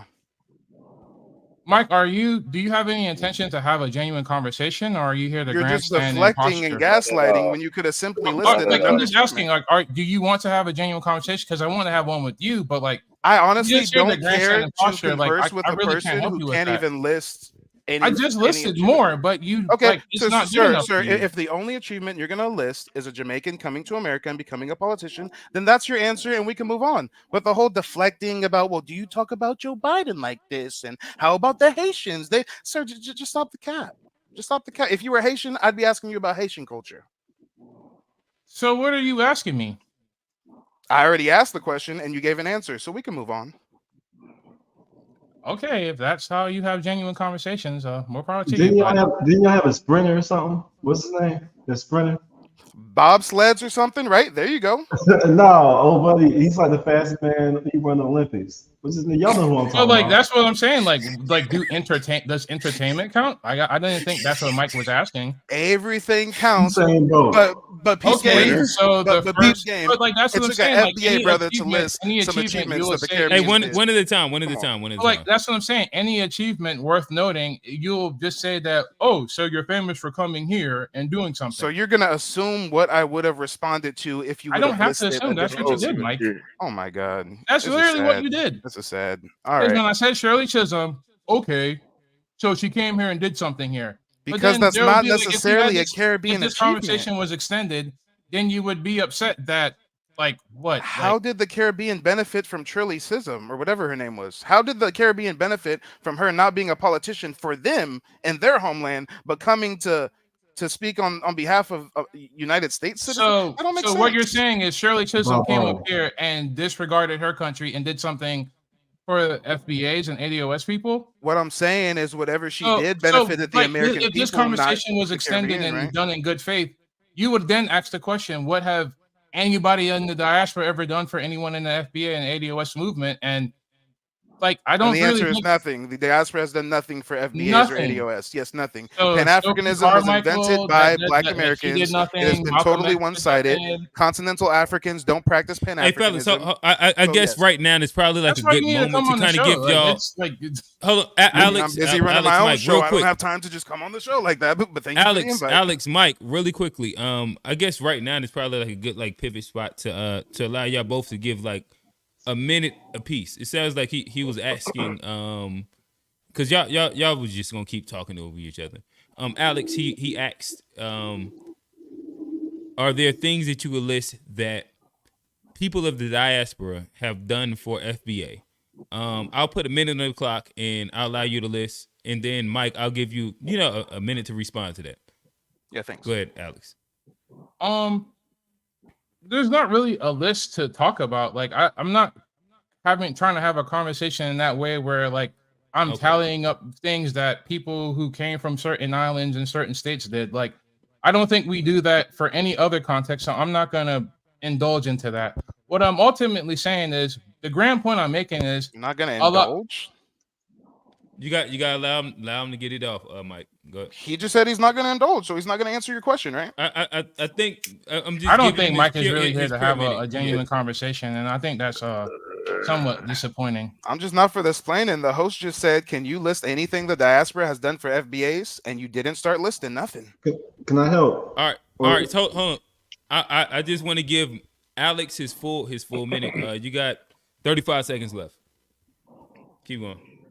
But ultimately, what I'm ultimately saying is, I think the history that we're trying to get into the nuance of is a lot more complex than me rattling off all the people that ever did anything. Like, my general point is, I appreciate and I respect FBA people and ADOS people wanting to delineate. I think it's important. I think it makes sense. But my ultimate point is, at the end of the day, like, there are a lot of people that are part of this fabric and the tapestry that is America that have, in great part, have contributed a lot of good things. If that's not your opinion, Mike, that's fine. I'm not here to convince you. Hey, more power to you, but like, that's essentially it. All Hopefully, right, you Mike, come on the show next week you and wanna we can have a longer conversation. Yeah, I mean, I don't have much of a response. I mean, he's alluding to the diaspora adding contributions to our society, but can't actually speak to a single concrete thing that they've done. He can't list a single example of, yeah, you know what? I didn't Africans list did a this for single the black example, community. but Alex, allow him to complete his Again, minute he can't list a single thing the diaspora has done for black Americans, but we know so many things black Americans have done for the diaspora. Damn, we created Pan-Africanism, right? I could just stop right there. But we also let you guys come to our HBCUs. We paved the way for immigrations during the civil rights movement, right? We even had freedom fighters leave from America to go help you guys out in Africa. Sally Struthers had us donating to save the children. MJ had everybody singing "We Are the World," sending y'all Red Cross rice. So, I mean, so many ways we've reached out to the diaspora, and it's been totally one-sided. And the proof is in the pudding. We got a member of the diaspora up here named Alex, and he can't list a single thing that his culture has achieved other than coming to America and becoming a politician. And secondly, he can't list a single thing the diaspora has done for foundational black Americans. And that says all we need to say. Again, Mike, we appreciate your commentary. That was great. I enjoyed the back and forth. And even like, again, with us, the whole idea of like Unpacked is we love for the audience to challenge our perspectives, our ideas. And that's one thing that you do come on here and do. We'll love to have you next week, inside whatever capacity. We appreciate you. But yeah, I think we're going to try and go to the next caller or kind of wrap up the show. We try and keep it within like the 3-hour range. But again, we appreciate it. Let everybody know where they can find you at. Oh, yeah, you just look me up, Mike TV. Most people are familiar with me. Shout out to the chat. And peep game, y'all, anybody laughing about reparations or claiming we're victims for advocating for reparations, that's a op who shouldn't even be welcome to the cookout. And with that, I'll see you guys next week. Fuck the cookout. All right, peace. What the fuck you talking about? G, is it wrap up time? Yeah, I think it's that time, man. Okay. All right, fellas, we got about like 2 to 3 minutes left on the clock, and we'll try and wrap it up. Again, like shout outs to Mike TV. Whether agree or disagree, I enjoy the engagement and the challenge of ideas. We'll just kind of go round horn real quick. We'll start with G.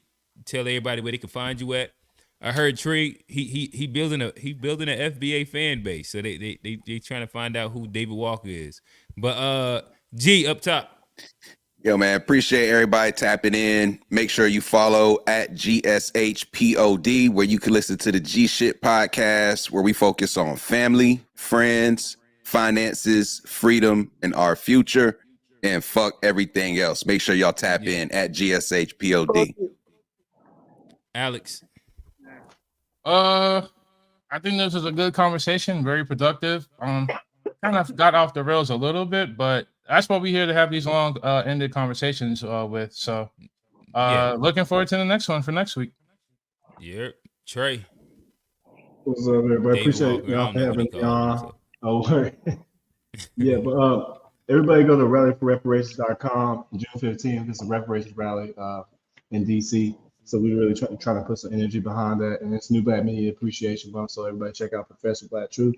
And everybody hit the like, subscribe. Appreciate you having me on. Good conversation. Yep. Call for action. Real. I want to start by saying fuck the cookout. We under a minute. Hey. We got to close out in under a minute. 40 Okay, seconds. my bad. Hey, yeah, y'all can catch me on the To Be Fair show every Sunday, 4:30 on every Sunday. I appreciate being able to be here. Usually I work too many hours to be here. I appreciate it. I love the conversation. And to all of the brothers on the panel, bro, I love y'all. And shoot, even if we may see different, you know what I mean, we may not see eye to eye, but we still heart to heart. Like, I love y'all boys. 10 seconds. And like that, we're done, fellas. We appreciate y'all. Peace.